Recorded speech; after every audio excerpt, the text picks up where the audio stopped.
Can the Brewers survive a must-win?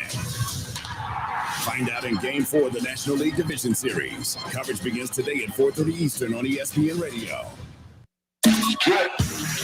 Coming up later after a win on Monday Night Football, are Lamar Jackson and the Ravens ready to stare eye-to-eye with the Browns atop the AFC North? Take that sentence in. That's coming up later. Canty and Gola Jr., 3 Eastern on ESPN Radio and ESPN+. WYNG 1410 Dayton. Dayton's ESPN Radio. We're live. We're local. What are you going to miss? He struck him out. We're Dayton's ESPN radio station. Let's send it to the WING studios for Dayton's only local sports talk show. It's the Justin Kinner Show with Kev Nash, presented by Orion Sports Medicine.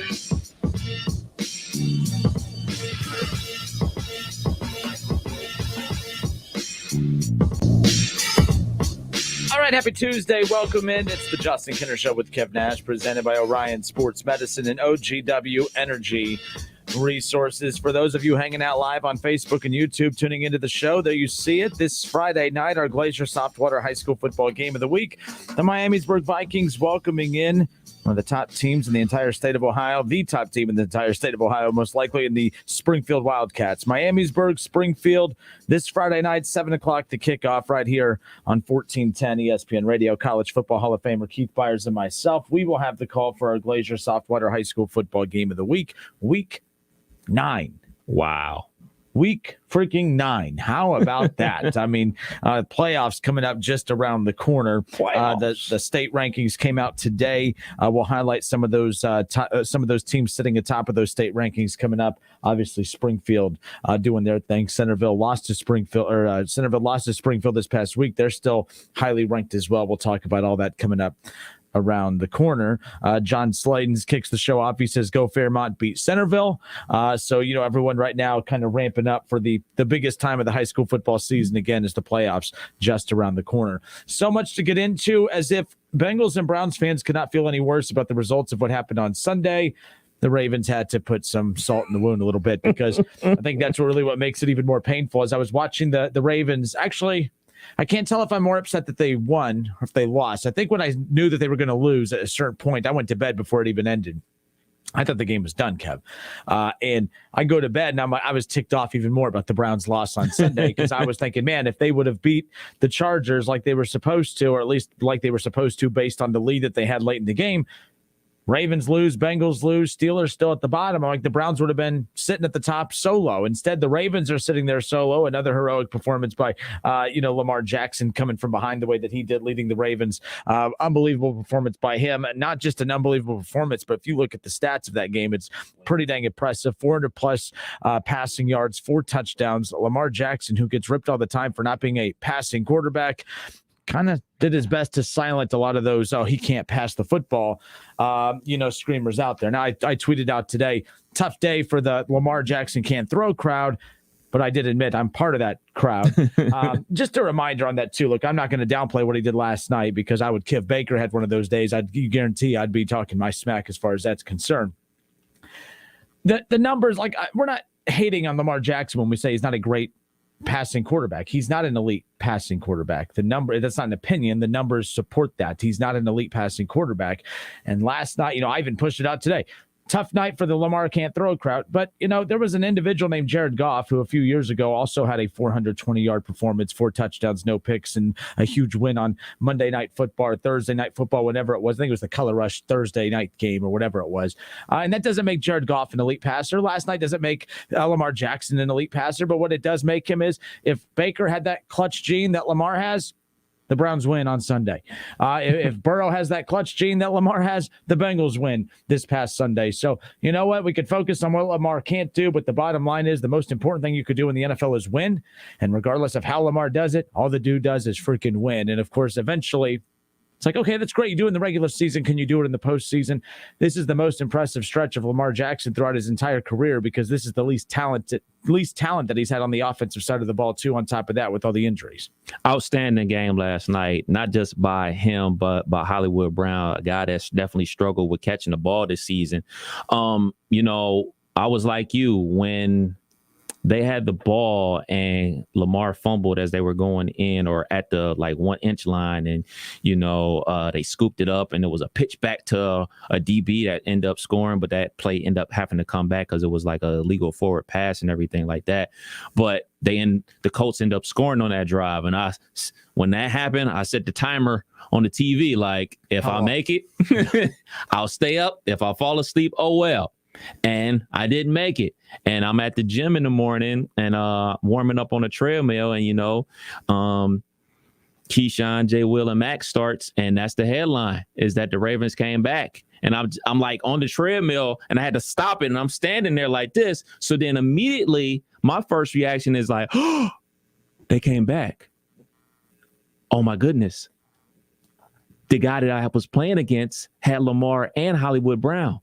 Please don't let them two. It went off. You got torched. And I got smoked because at the time of the fumble, I was up 50 points. And then I ended up losing by, how much did I lose? I ended up losing by 30 because apparently, holy moly. So, and apparently a quarter and a half, Lamar decided to say, I'm going to throw 4 touchdowns. Hollywood Brown says, I'm going to catch 2 touchdowns. And the tight end is going to catch a couple touchdowns. And he completed 90% of his passes. Granted, I didn't watch the game, but from everything that I saw from the highlights, dude was standing in the pocket. There was no rollouts. It was just he was throwing darts. And I wasn't even thinking about the game. I was just thinking about my fantasy football team losing because we were on the verge of being 4-1, and now we're 3-2, just like the Browns, the Bengals. I feel like them. I feel robbed by Lamar. Yeah, that's exactly what it was. And again, the AFC North standings as we currently sit here right now, the Baltimore Ravens sit atop of the AFC North standings at 4-1, as you mentioned, Kev. Bengals, Cleveland 3-2, right there in the middle, and then the Steelers come in at 2-3. The Steelers are are at home against Seattle this coming up weekend. They're a 4.5 point favorite. I'm sorry, with Seattle coming in. I thought that was a little bit large of a line. Hold on, let me correct that. I don't think that sounds right. Yeah, no, that's right. Steelers a 4.5. Didn't sound right coming out. I had to double check my notes, but yeah, 4.5 point favorite. The Steelers are at home. The Steelers win this coming up Sunday, Kev.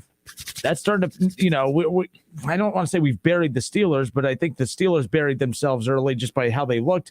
They've been able to string together a couple nice weeks of games the last couple of weeks. We'll see what they're able to do. Again, they did beat Buffalo in week 1, and arguably Buffalo, we'll get to our top 5, bottom 5 in a moment.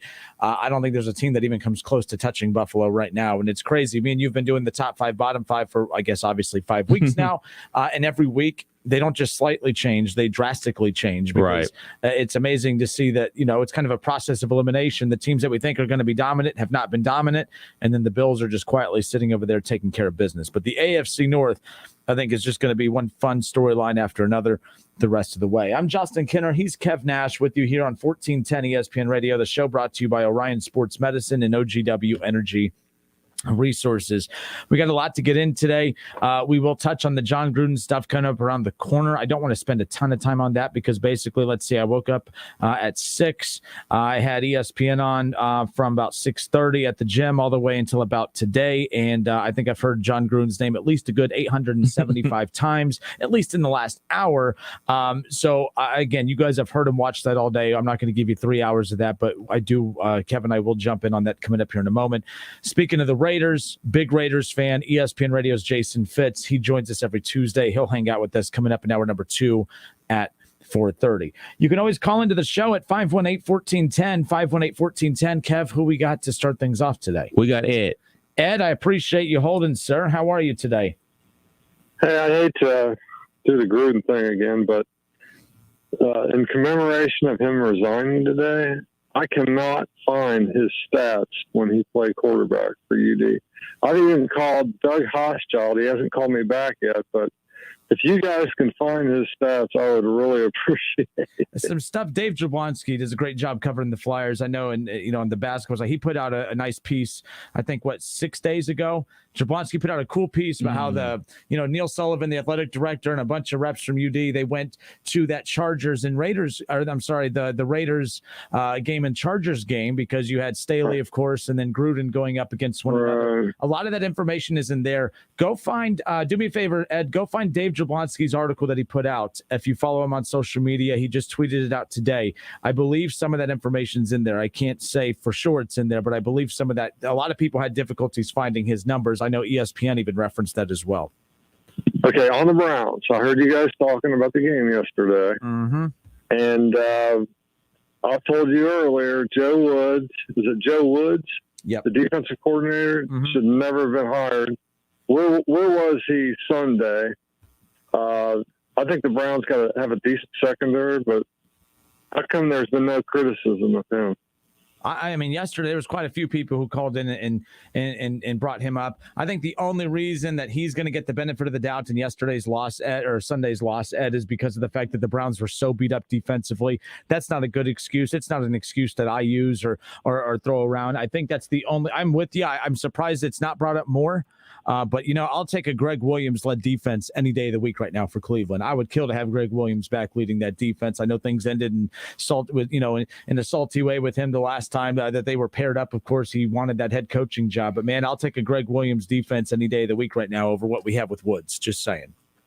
Well, you may want to tell me, because I didn't watch a ton of the game, but did Myles Garrett put any pressure on the quarterback? Let me pull up exactly how many times they got to him. They touched him a few times. Like the Chargers' offensive line is one of the best in football, just like Cleveland. But they harassed him a lot. Look, Cleveland didn't touch him a lot, but I mean, I remember kind of laughing. I'm like, I don't know if that's a defensive scheme, but it was the jumping jack scheme. You know how many times I saw a Browns defender get in front of Justin Herbert and they would literally just jump in the air just to kind of distract him. And again, he's a tall quarterback. He's going to throw over the top of a lot of defenses.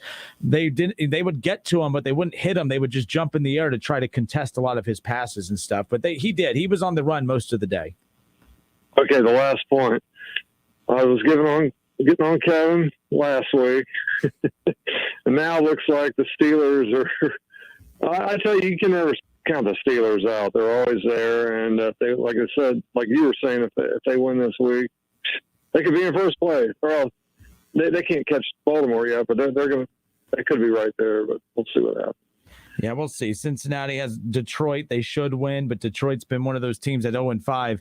They've been in almost every game that they've played. Best 0-5 team I've ever seen. I've seen Bengals fans be chirping about, finally an easier game. I think actually this is a very difficult game. Absolutely. I think it's a trap game, especially with the Ravens coming up after that. So and again, that's not me hating. I just think that the Lions, you need to look out for them, but we'll see what ends up happening moving forward. But you're right, Ed. Browns, Bengals, they lose this coming up Sunday, and then all of a sudden you look up, the Steelers get a win. And now it's just really, really, really crowded right there behind the Ravens at the top. All right, guys. Have a good show. Appreciate it. Take care, Ed. Later, Appreciate hearing from you. 518-1410. And the Steelers, too, who it looked like they were just starting to get their juju back. They just lost their juju. Juju Smith-Schuster out for the rest of the season. That's a hit. That's a big hit right there. Huge. He's the most reliable receiver on the team, best hands on the team. That's who Ben goes through on third downs and everything like that. So somebody else is going to have to step up. James Washington, who missed the game last week, he's going to have to step up in that role. Nobody's going to cry for you. Nobody's crying for the Browns with their secondary in shambles. Newsom was out. Denzel Ward went out of the game and everything like that. And everybody's talking about firing the defensive coordinator and everything like that. But nobody's going to cry for you because you're missing a starting wide receiver. It is what it is. It's the NFL. There's injuries every single week. So next man up approach. As far as my fandom for the Pittsburgh Steelers and them being back in the race and everything like that. Yeah, technically they're back in the race, but mathematically, but I watched the game. I liked a lot of things I saw. Ben made, like, I want to say at least 4 good throws, which was better than the one throw he was making in the previous games and everything like that. But there were 2 drop pick sixes by the secondary of the Broncos. They could have had 2 pick sixes in that game, like back-to-back drives. So it wouldn't have been like, oh man, they just dropped it and then it dropped another one. It was like literally back-to-back drives. They dropped pick sixes that could have changed the game and had the game going the other way. So until that type of stuff is cleaned up, I can't jump on board and saying they'll be back. I'm still on the board of they'll miss the playoffs and we'll be drafted in the top 5. Yeah, and, with Juju being out and the Steelers losing a lot, I mean, tick-tock, the Steelers are on the clock. There you go. I've been working on that all day. It didn't land. How was it? It didn't land. Bengals and Browns fans might think it landed. Just saying. All right, it's the Justin Kinner Show with Kev Nash. And it's going to be, look, the AFC North, very interesting, and that's all you can ask for coming up at this point. The thing with the Ravens, too, sitting up at 4-1, they're an interesting team because they keep winning, and I'm not saying they shouldn't be winning. They're a top team, but I don't look at them as an elite team. But Lamar is literally just willing his team to victories. And I think that the one scary thing about that is they are a little bit too one-dimensional. It's Lamar or nothing. The Browns, Baker Mayfield had the worst game of his entire NFL career, and the Browns still won 2 weeks ago. If Lamar Jackson has his worst game of his NFL career, the Ravens aren't even within a field goal or a touchdown in the game. And that's not a knock against Lamar. That's more so just the, how dependent they've built that roster on him. Now, again, J.K. Dobbins and the 500 running backs that got injured in the preseason doesn't help. So it's no one's fault technically, but the way this roster is constructed right now, Lamar has to be their passing game. He has to be their running game, and he has to lift their pass game without any real good wide receivers. Now, Sammy Watkins, I need to stop saying they don't have good wide receivers because they do. They have solid wide receivers. Yeah, and you can argue that right now with OBJ not being OBJ and no Jarvis, I don't think that their wide receiving core is any worse than what Cleveland has right now, to be quite honest with you. Sammy Watkins is all right when he plays. I mean, but Sammy Watkins for 3 straight weeks now. So he played last night because I sure didn't see him because the only person that I seen him throwing the ball to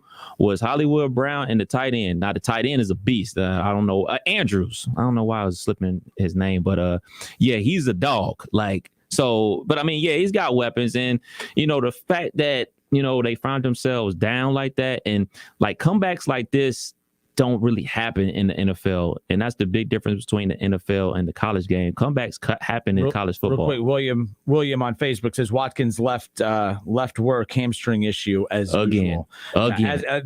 That's right. William put as usual. So yeah, it's always his hamstring. Who else got hurt? Oh, the Trey Waynes, for the Bengals. I'm just saying another guy very similar. It's always the hamstring. It's always something. I mean, Trey Waynes just gets back and now he's going to be out for a period of time until that gets better. But I know we're talking Ravens, but injuries. They've been injuries left and right. I mean, speaking just strictly of Sammy Watkins, I remember hearing about the recruitment of Sammy Watkins before he went to Clemson. He was headed to Florida and everything like that. He's a big track star because he's from the state of Florida and everything like that. Big track star, and he actually ended up missing part of his senior year because of hamstring issues. So think about it like this: Sammy Watkins has been in the NFL I want to say 7 years. So you did 7 years in the NFL, 3 years at Clemson. So I've been hearing about this dude's hamstrings for over 10 years. It's the same issue. I don't know what it is. So with his hamstrings, but injury plague roster situation they're dealing with. But that's kudos to the GM for getting Murray there, signing Freeman as a running back. They're hitting the veteran scrap heap for running backs and plugging them in. And to their credit, they're still making it work. Their offensive line is in shambles. Staley's out for an extended period of time. It's a ton of guys that are hurting. So that's why I always say those are the examples that I use to say when your team is dealing with injuries, look at the other teams who guys are stepping up. There's countless examples of guys that their GM finds these guys, or these guys are coached up the correct way, or for whatever reason, they keep chugging along. They're a top rushing team with Staley. They're a top rushing team without Staley, one of the best offensive tackles in the league. And to see that team come back last night from that deficit, because, let's be clear, man, I could have just turned the TV off once that fumble was scooped and scored. I just happened to stay awake a little bit longer. But I still didn't think they were going to win. So that's kudos to that offense and defense because, they had to get stops. And just like every other kicker out there, Blankenship was missing kicks left and right. Something about this week, man, I'm telling you. He hurt himself in, warm-ups, they said. They hurt his hip. So, I don't know because I've never been a kicker before. But, if you're hurt, shouldn't a punter be trying to kick the field goals? If you got somebody hurt, shouldn't you have somebody else that isn't hurt kicking? I don't know. I've never kicked a football a day in my life. So, either have some of these guys, apparently. My goodness, it was ugly this past week. All right, it's the Justin Kinner Show with Kev Nash, presented by Orion Sports Medicine. Ron Howard on Facebook. Ron says top 5, bottom 5. He wants to know who we have in our top 5 and who we have in our bottom 5. That's good. Good segue, Ron. You finally did something right for a little bit. I appreciate that. So when we get back, top 5, bottom 5, who are our top 5 teams in the NFL? This is where we like to get you guys involved as well. Of course, you can give us a call at 518-1410, 518-1410, but also head to Facebook. We are live on Facebook. We're live on YouTube. Tell us who your top 5 teams in the NFL are and who are your bottom 5 teams in the NFL. Kevin and I will give ours when we come back, and then we'll pull yours into the show and interact with you that way. So head to Facebook, jump in the chat. We'll interact with you on the other side. More of the Justin Kinder Show with Kev Nash when we come back.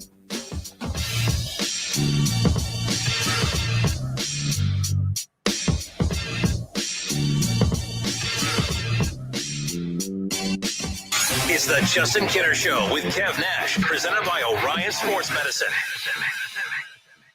ESPN 1410 Wing AM weather.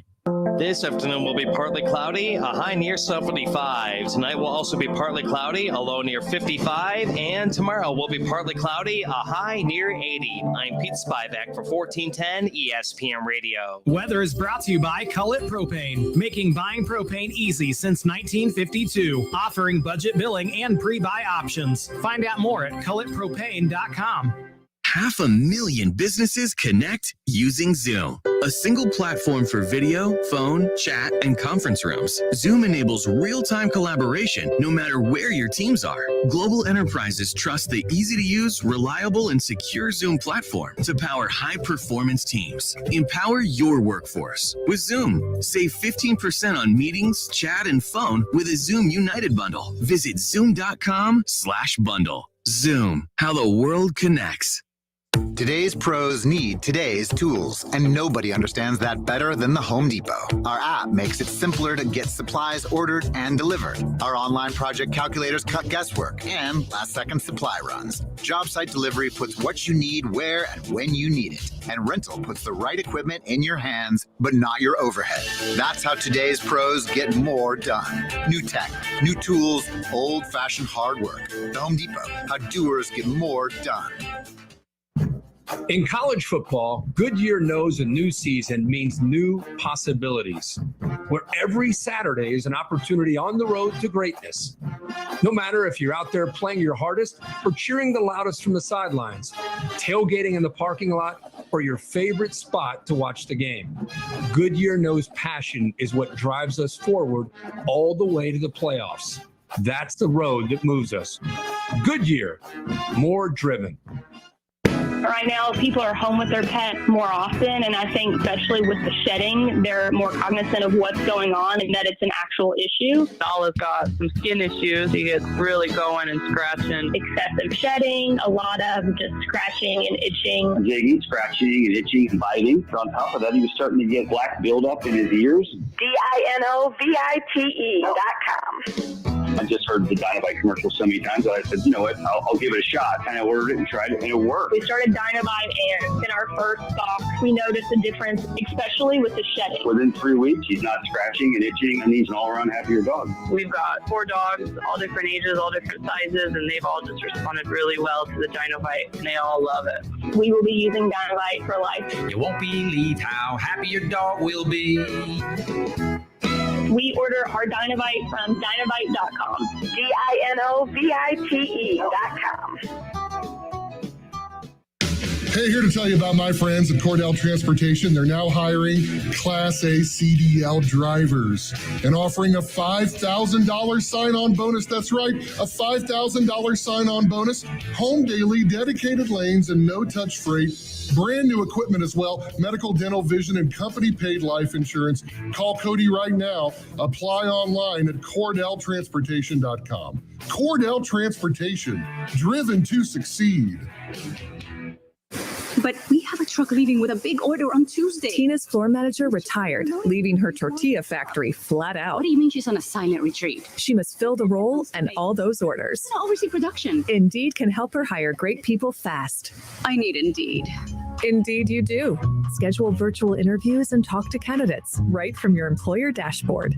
Visit Indeed.com/credit and get $75 towards your first sponsored job. Terms and conditions apply.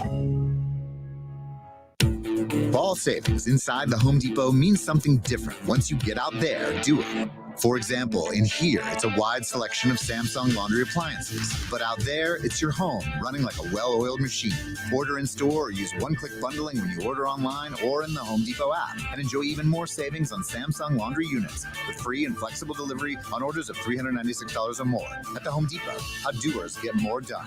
U.S. only while supplies last, valid September 30th through October 20th. Exam 4 needs to be sanitized. Versana's MRI clinic isn't operating at max efficiency. She needs a new certified tech certifiably now. Someone's waiting in room 2 for an ACL scan. Can you handle that? Indeed can help her hire great people fast. I need Indeed. Indeed you do. With Indeed Instant Match, we immediately show you quality candidates whose resumes on Indeed meet your sponsored job description. Visit Indeed.com/credit and get $75 towards your first sponsored job. Terms and conditions apply. O'Reilly. When you need auto parts, O'ReillyAuto.com is just a few clicks away. We offer convenient options for you to get your parts quickly. Order online and pick up for free at your local O'Reilly Auto Parts store. We'll even bring it out curbside. Or you can have your parts delivered right to your door with free shipping on most orders over $35. Visit O'ReillyAuto.com. O'Reilly Auto Parts. The pandemic's reminded us we live in a sea of airborne germs that can assault us with every breath. Your nose is the body's first line of defense by helping filter out allergens, bacteria, and viruses before they reach your lungs. But like any air filter, the more clogged up it gets, the less it works. So how do you clean your nose? I'm Martin Hoke, and I didn't invent nasal irrigation. The neti pot's been around thousands of years, but I did invent Navage to make cleaning your nose easy. Navage uses powered suction to flush out mucus and germs that cause congestion, or worse, can make you sick. Over 2 million people use Navage to breathe better, sleep deeper, snore less, and feel healthier without drugs. Navage has over 70,000 online reviews averaging 4.7 stars because it works and it's easy to use. Go to Navage.com or find Navage at Walgreens, CVS, Rite Aid, Bed Bath, and Target. Now available with eucalyptus for a spa-like experience. Navage. N-A-V-A-G-E. Clean nose, healthy life. Sip and save at Circle K. Enjoy one coffee or fountain drink every day for only $5.99 a month. Sign up in store. Whether you're at home, at work, or in your car, tune in to ESPN 1410 Wing AM or stream us live at wingam.com.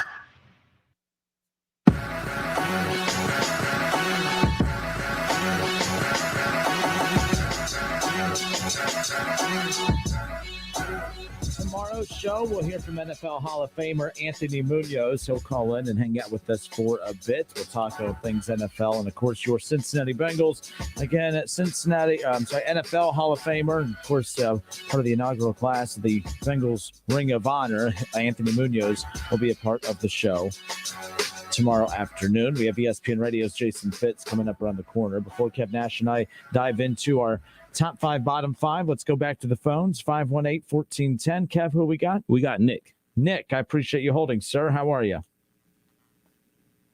Did we lose Nick? I think we lost Nick. That's fine. Nick, call back. We'll get you back to the top of the call list. The other callers on hold will get to you coming up here immediately following this. But our top 5, bottom 5, of course, we always give you our top 5, our bottom 5. We take a look at, we give you who we believe are our top 5 teams in the National Football League 5 weeks in. Of course, we update that list every Tuesday once the week's worth of games wrap up. But we'll hit the NFL music and we'll start things off, Kev. Let's do our top 5, bottom 5. We'll start things off with our top 5.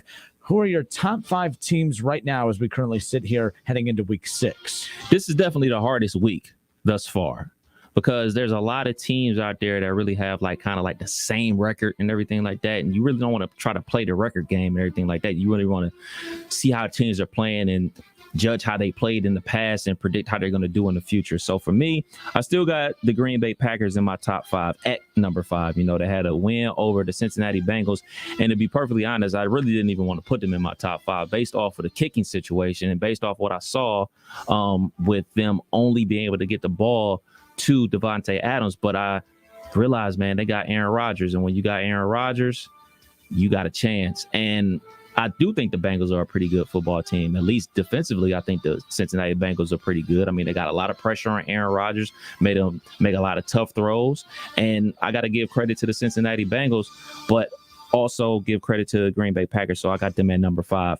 New to my top 5, a team that was just on the outside of my top 5 last week was the Dallas Cowboys. And the Dallas Cowboys and another team in my top 5 are kind of mirror images of each other. The Dallas Cowboys are out here wrecking shop. They are out here playing some real good defense. Obviously, Trayvon Diggs is intercepting the ball left and right. He's out here playing center field. He's looking like Kenny Lofton back with my team in the 90s on the Cleveland baseball team. Like he's taking everything. So defensively, they're playing real good football. And obviously, there's a ton of weapons out there. And obviously, Dak Prescott is back and he's balling at a better level than he's ever played in his entire career. So salute to the Dallas Cowboys. Number 3 for me, the team that your team will be playing this upcoming week, the Arizona Cardinals. They played a tough game this past weekend. They went up against the San Francisco 49ers, one of the best defenses in the league, and they really shut that air attack down. They shut Kyler Murray down from making those explosive plays, but they found a way to win. So they're the only undefeated team still in the NFL, so they're coming in at number 3 for me. And then number 2, the Super Bowl champions, Tampa Bay Buccaneers. They had a laugher this weekend. It was almost like a party down in Miami. They had a real good time beating up on the Dolphins. So Tampa Bay is still at number 2 for me. And number 1, the Buffalo Bills. They're a mirror image of the Dallas Cowboys for me. They're both in divisions who we look at as, all right, man, they really don't have competition. So they should win, right? But not only are they winning, but they're blowing that competition out. And so much to the fact that the backups are getting in the game. And, in college football, we expect Ohio State to blow somebody out, and then we expect the backups to get in there and get some run. That really doesn't happen in the NFL. You get your rotation and everything like that, but think about how many blowouts you've seen where, the starting quarterback finishes out the game. These guys are the backup quarterbacks are getting reps, the backup to the backups getting reps for both teams. And more importantly, man, they put it on KC on Sunday Night Football. Not only just putting up big numbers offensively, because that's all the ways to be expected against the Kansas City defense, but they shut that Kansas City offense down. They're playing some real good defense. Leslie Frazier, the DC out there, is coming up with good schemes because last year they weren't that really good of a defensive team, but this year they turned it around and they're playing some good defense. So all those things I said about them playing in a weak division, we know Kansas City offense ain't weak, and they slowed them down and they blew them out. So I got the Buffalo Bills at number 1. Yeah, what's interesting, we've talked about this in previous weeks, all the top teams in the NFL all have that ugly loss, right? Like, I think what kept me from having the Bills so high was the fact that they had that opening week loss, that week 1 loss against the Pittsburgh Steelers. And as each week has gone on, they got the win this past week, but it's been hard to look at the Steelers and say, well, I mean, how do you lose to the Pittsburgh if you're the Buffalo Bills? How can I look at you as a top team when you lost to the Steelers the way that you did? But at this point right here, and by the way, Chris, I see putting 2 and 3 Kansas City. He's doing his best to troll today. I'm doing my best to ignore him, but he's one of those that he looks at a record 5 weeks into the season and think that means something. Records mean nothing at this point of the season. The Kansas City Chiefs will be fighting at the end. Their defense will keep them from most likely winning another Super Bowl, but at this point, records mean nothing. Throw records out the window. So with that being said, it's been tough to get a gauge on that, but I'm going to give you my top 5 teams in the NFL as we currently sit here, Kev. I have the Tampa Bay Buccaneers. Yes, they only have 1 loss on the season. They have a lot of flaws defensively. Right now, there's only 2 teams who are actually playing dominant on both sides of the ball. And those are my teams 1 and 2, and I'll get to them in a moment. The Buccaneers have some deficiencies on the defensive end. And, they have deficiencies on the defensive end, but right now it's the balance of the offense, and they're not clicking on offense by any means. But again, they just seem in control. They still look like a top team in the NFL. I would have them higher if teams like Dallas and Buffalo weren't so dominant right now, but I have the Tampa Bay Buccaneers at number 5. Coming in at number 4, the Chargers, the LA Chargers. I've been high on them going back to last year, even when they weren't a playoff team last year, but you could start to see the makings of a top offense in the National Football League. It's not the sexiest as far as star power is concerned with names, but they have one of the top offensive lines in football. Justin Herbert, one of the best young quarterbacks in football, most likely is going to win an MVP this year. The kid just looks dominant. I mean, he looks, I never want to say unstoppable. Patrick Mahomes looks unstoppable. I'm not saying he's at that level yet, but he's pretty dang close. I mean, you can argue outside of Patrick Mahomes, maybe Josh Allen, and some others. But I'm a big Justin Herbert fan right now. I think he was the best quarterback in last year's draft, and he proved that, and he's continuing to show that he's taken a bigger jump than any quarterback from last year's draft as far as that's concerned. Number 3, the Arizona Cardinals. My teams at 3-2-1 are all the most well-balanced teams on offense and defense. They're the complete package. I don't have the Browns in my top 5 right now. I had the Browns in my top 5 for the longest time because I thought that they were the most unique, well-rounded team. I thought that their defense complemented their offense and their offense complemented their defense.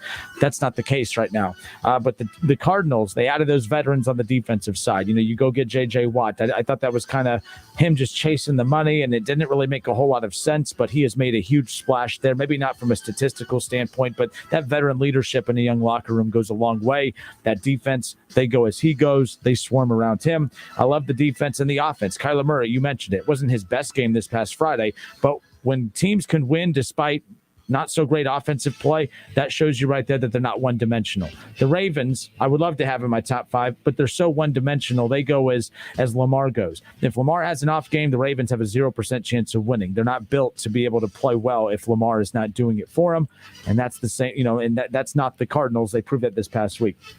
Number 2, the Dallas Cowboys. I'm still not completely sold on this. I have them at number 2 because we're 5 weeks in and consistency is key, and the Cowboys have been one of the most consistent teams. I haven't bought in. I haven't even had them anywhere close to my top 5, since the season started, because I still think this roster is very similar to last year. And right now, of course, you have, 2, great rookie pieces that have totally revamped this defense. I do think the new defensive coordinator has played a huge role in that as well. Dak's healthy. It's the run game, and it's that 1-2 punch of the Dallas Cowboys. When you look at when you look at the 2 running backs that they have, it's not just one. It's very similar to Cleveland. And then of course Dak Prescott, who has elevated himself past Baker Mayfield. That offense is just clicking. They're punching teams in the mouth. They're physical on defense. It's complemented by a physical run game, and of course they can always air it out anytime they wanted to. And then number 1, I have the Buffalo Bills. They're not just better. They're not just beating teams. They're just strictly better than everybody. Like right. That week 1 loss against the Steelers, I'm not going to say it's a fluke, but that week 1, we saw a lot of teams win that probably shouldn't have won just because that's, you could tell that's the element of not playing guys in the preseason. Week the 1, NFL. Week 1's technically the preseason, and it's like, but since week 1, there's been a lot of teams starting to separate themselves. Couple things I've pulled from here, like you had the Green Bay Packers in there. Mm-hmm. The Green Bay Packers are the weirdest team in football right now. They are the only team with a winning record who has a negative scoring margin. They're the only team. That week 1 debacle to the Saints, where Jameis put up 5 touchdowns on them? And that's one of those week 1, it's not weird that the Saints won. I think the Saints are a pretty good football team, but they're not 40 points better than the Packers. So that's playing a role on this too, but the Packers are the only team above 500 that does not have a positive point differential, but it goes back to that week 1 blowout loss against the Saints. The Dolphins, Kev, they've been outscored by their opponents by 75 points. This is why I'm concerned about the Dolphins, because they're a team and they're in a situation that their defense should be why they're winning games in games. Like, I could see why offensively they're struggling if Tua Tagovailoa is not the guy, and of course he's hurt, and the offense isn't gelling, but they're losing games because of defense too. It's not just offense. The Dolphins are in trouble. That stat kind of popped out to me 1 month in. And then the Buffalo Bills and the Cardinals, Kev, they're not just beating teams, they're bludgeoning teams. The Bills have outscored their opponents by 108 points already this season. Now, to put that into context a little bit, the next team, the second place team as far as point difference, the Cardinals have a point differential of plus 62. So the Bills have outscored, by 100 plus points. It's insane to see these two teams, the Cardinals and the Bills, just bludgeoning opponents the way that they do. Those are just some things that popped out. But again, my top 5, Kev: Buccaneers 5, Chargers 4, Cardinals 3, Cowboys 2, and the Buffalo Bills come in at number 1. Who's a fringe team for you? A fringe team right now, they need Cleveland. Still a fringe team. I wanted to put Cleveland in, but I can't put them in there. Kansas City. I think I've taken them off that fringe line. That defense, it's one thing to be weak defensively, but it's another thing to not have a defense at all. And the Chiefs statistically are right there at the bottom with the Jaguars as 2 of the worst defenses in the National Football League. So I can't overlook that. But I think that as long as you have Patrick Mahomes, you're fine. The league is set up. The Chiefs basically said, and this is what I said about what I would have preferred the Bengals to do. You can go all out and add pieces to your offense and add a couple pieces to add pieces to your defense and a couple to your offense and be an average offensive team and an average defensive team. And then that just makes you average, but you're not known for anything in particular. The Chiefs, their identity is they're going to outscore you. That's how they're going to win games. They're going to outscore you. They're not going to be able to stop anybody, but nobody's going to be able to stop them either. And nobody has stopped them. You know who has stopped the Chiefs? Themselves. They're also tied with the Jaguars for the most turnovers in the National Football League. So Patrick Mahomes is beating himself. The Chiefs are beating themselves right now from an offensive standpoint. So it'll be interesting to see how they clean that up. For me, with the Chiefs, I think part of the reason Patrick Mahomes has so many turnovers is he's forcing the issue. He kind of is playing how he did back at Texas Tech, where, especially in those days where the Big 12 was known for giving up 60 points a game. He knows he has to score X amount of points. So he's taking more risks. He's taking more shot plays in the double coverage, trying to get the ball to Tyreek Hill and Travis Kelce and things of that nature. So I think those turnovers are inflated because he's trying to put more points on the board as opposed to just playing the game, because he knows if he just plays the game, he knows his defense isn't getting any stops. So he's trying to make sure they can keep pace opposed to in years past. Like, you think about that game in the playoffs, like, I want to say like 3 years ago, when they were down 21-0 to the Texans and they hit the switch and they scored 42 straight points. Like, it's inverse now. Like, you're trying to play catch up with them because your defense just can't stop anybody. It can't stop a nosebleed. So that's troubling for them big time. A French team for me is the Chargers. I wanted to put them in, but I had to put in the Dallas Cowboys because I almost put the Cowboys in last week. So I had to get them in, and I actually dropped Green Bay because I had Green Bay at 3 last week and I dropped them to 5. So that was a team that I was really struggling with. Do I put Green Bay in the top 5 or do I put the Chargers in the top 5? So that was my only really conflict. My thing with the Packers, and I don't mind them being in the top 5. The only thing is, they've struggled to beat the Lions and they struggle to beat the Bengals. To where the Chargers are, they're taking care of business every single week. Came out on top against Cleveland. That's a huge win for them. That's a good opponent that they beat. But you can't go wrong with either one. I have the Chargers higher up on my list. Obviously, you have them as a fringe team. But if the Packers would have blown out Cincinnati, or I should say blow out, but had they won in regulation by 7 to 10 points by a full touchdown to 2 possession, I would have had them in my top 5. But I thought, they played sloppy. If special teams can't just act like that's not a part of it. There's 3 facets of the game, of course: offense, defense, special teams. Special teams cost them big. And Aaron Rodgers just goes these long periods of times without being consistent. Now, I gave the Bengals defense a lot of credit for this past Sunday as well, but it's a pattern of the Packers as well. We see them go on these long lulls. Against the Lions, Aaron Rodgers and the offense of the Packers disappeared for 2.5 quarters and then turned it on, and that's how they came back to win. So that's why. But other than that, David Shaw says his top 5, Kev: 5 Chargers, 4 Bucks, 3 Ravens, 2 Cardinals, 1 and Bill. The Bills at number 1. One more time. Was I didn't hear it. The Chargers at 5, Bucks 4, Ravens 3, Cardinals 2, and the Bills at number 1. So there you go. Man, I can't put the Ravens in my top 5. I just can't. I'm a Lamar. I love Lamar. I love to watch him play football. Great running back.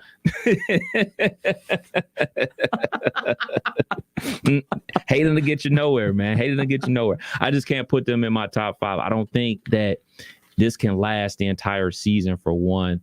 I think those injuries are definitely going to catch up because, he's still getting hit a ton in the pocket. Like, one thing about Lamar is, like, people always think like he's like this super scrambler or anything like that. He's rushing for yards. Like, these runs that he's on, those are runs that are design runs and everything like that. So that blind side that Villanueva's quote unquote protecting for him is really not there. And I was surprised that he had as much time as he did last night, because I know how the Colts kind of just basically rush forward and expect to get a lot of pressure with that front four, which they did, last year. They had the former Buckeye out there. Lewis was getting pressure all night long because they were rushing from Villanueva's side. But then in that second half, like, they really stepped up the momentum of the game and they went to quick tempo. They basically went 2-minute drive the rest of the game, and he was just back there throwing darts. I'm not really concerned about that. My biggest concern for them is their defense. Like, this isn't like the quintessential Ravens defense. They're banged up in the secondary. They're banged up at linebacker. Like, I don't think they have like the defense that they had in years past to really get them to where they want to go. All right, 518-1410. That's the number that will open up here momentarily to hear from you on that. Chris Schlapp, he's Schulp when he's being normal, and when he's being a 45-year-old troll, he's Schlapp.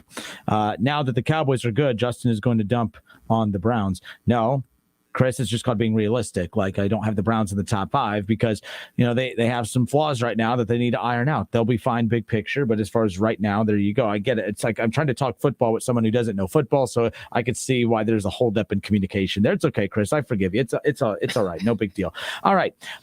Top 5. Now let's give our bottom 5. Kev, who are your bottom 5 teams in the National Football League? The Detroit Lions, man. The best worst team of all time. Absolutely, man. The best worst 0-5 team in history, man. They're right there. And Bengals, y'all better watch out. Because they're going to get a win. Let's be clear. They're going to get a couple wins this year. But you don't want to be the first one to give it up. Because you know why? Like, this coach out here, Matt Campbell, he's crying at the press conferences. His team is fighting for him. They're out here. What goofy, but they respond to him. Yes. Like, they don't, like we thought he was weird. I still do, but like, he's definitely weird. They respond to him. But it's all good if you're weird and your guys are fighting for you. And they're going to get somebody.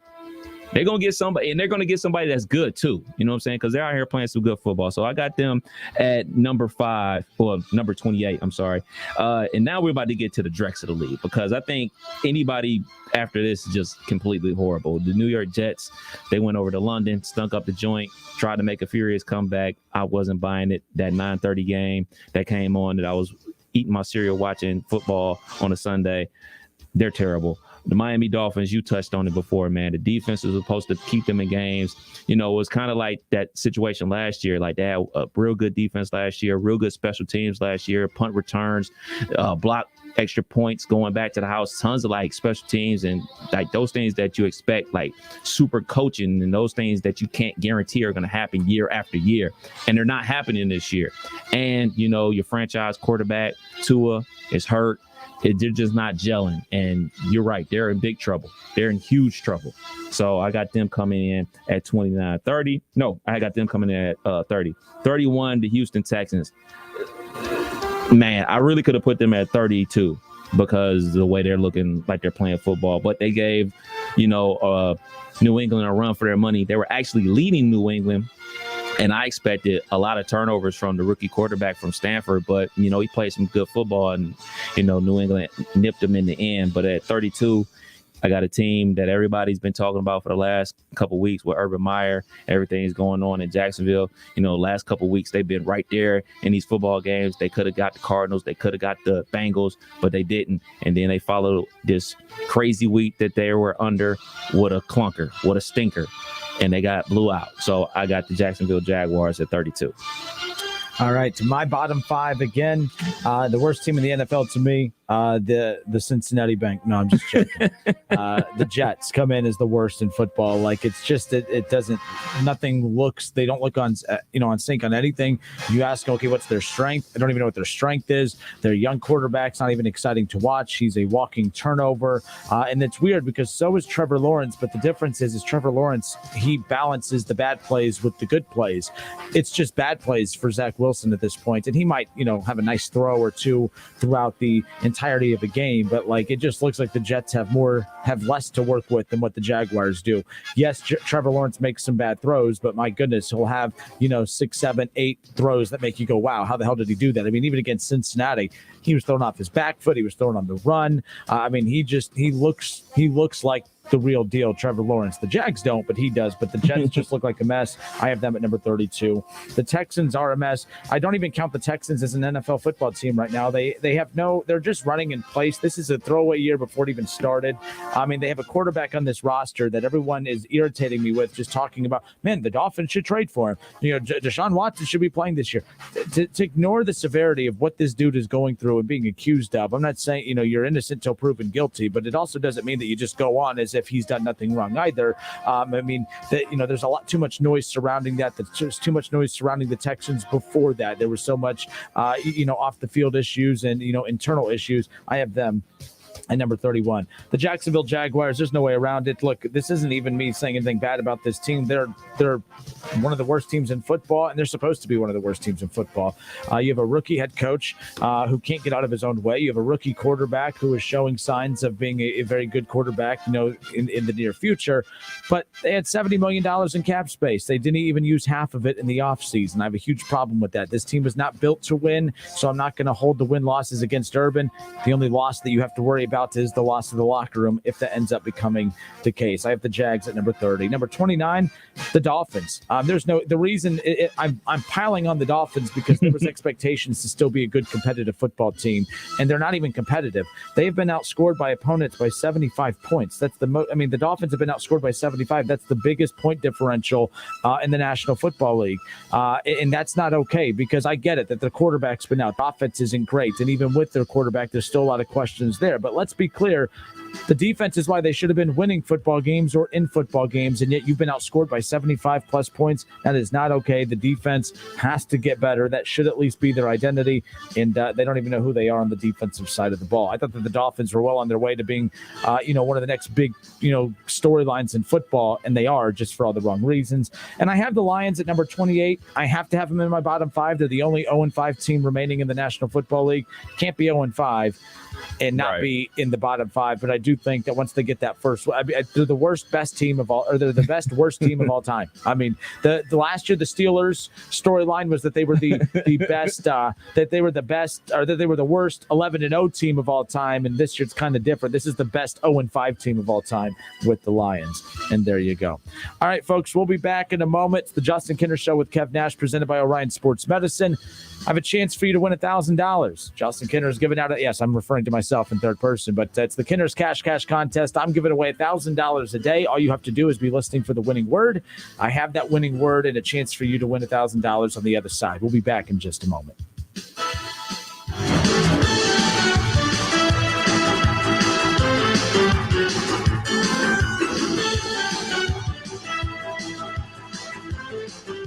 It's the Justin Kinner Show with Kev Nash. Justin, you're awesome, baby. Right here on 1410 ESPN Radio.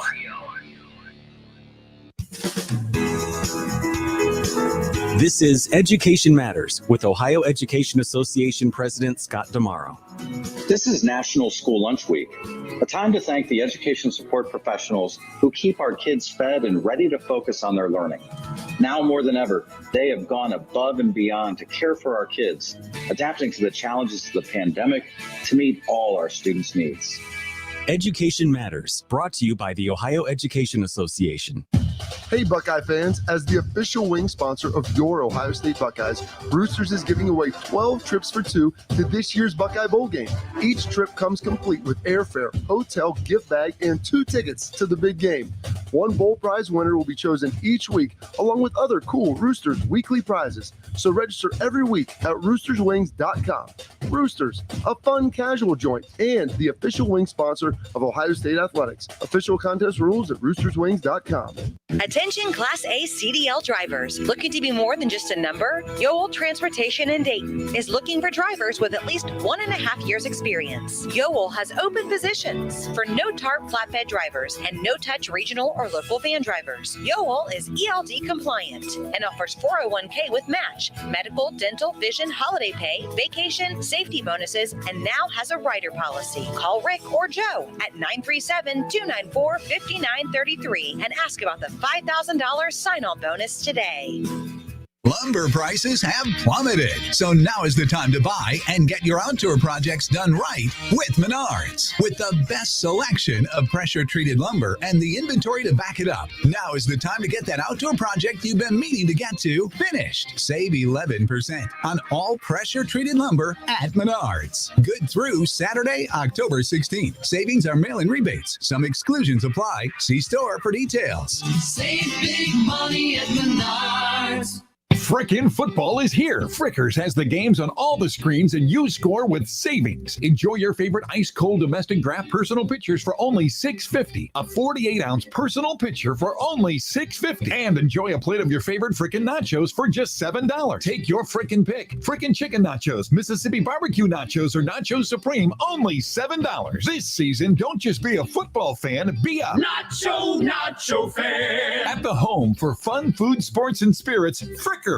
The Western Ohio Home Builders Association invites you to the Fall Parade of Homes, Saturday and Sunday, October 23rd and 24th, from noon to 4 p.m. each day. Presented by Minster Bank, this free event will feature 13 beautifully designed homes for you to tour throughout the northern Miami Valley. Visit our new virtual site to see additional home tours and some stunning remodels. Whether you're in the market to build your dream home or remodel the home you already love, you are sure to find it at the Fall Parade of Homes. Visit us at poh.westernohiohba.com. In college football, Goodyear knows a new season means new possibilities, where every Saturday is an opportunity on the road to greatness. No matter if you're out there playing your hardest or cheering the loudest from the sidelines, tailgating in the parking lot, or your favorite spot to watch the game, Goodyear knows passion is what drives us forward all the way to the playoffs. That's the road that moves us. Goodyear, more driven. Get in zone, AutoZone. Welcome to AutoZone. What are you working on today? So your wipers are streaking? It might be time for a new set. We've got a great deal to help you get the job done and get ready for that rainy fall weather.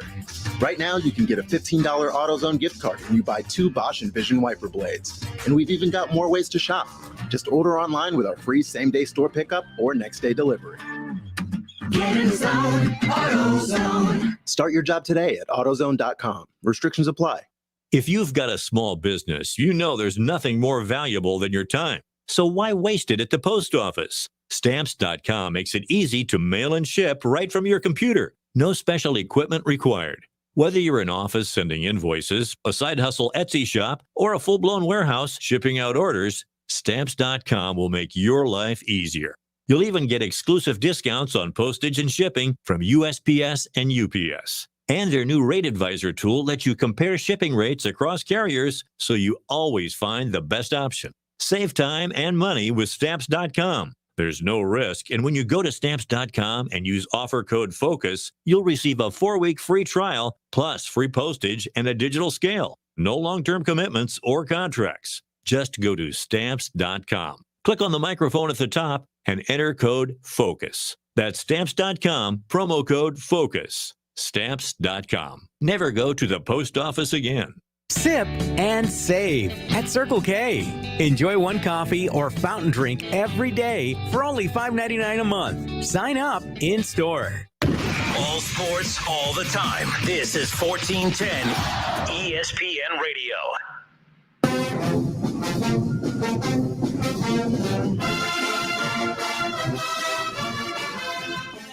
All right, welcome back. Justin Kinner, Kev Nash with you here on 1410 ESPN Radio. All right, so coming up here, top of the hour, 4 o'clock, we'll get into some college football. We spent a lot of time, basically all of our time on the NFL yesterday in the first part of this show, rightfully so.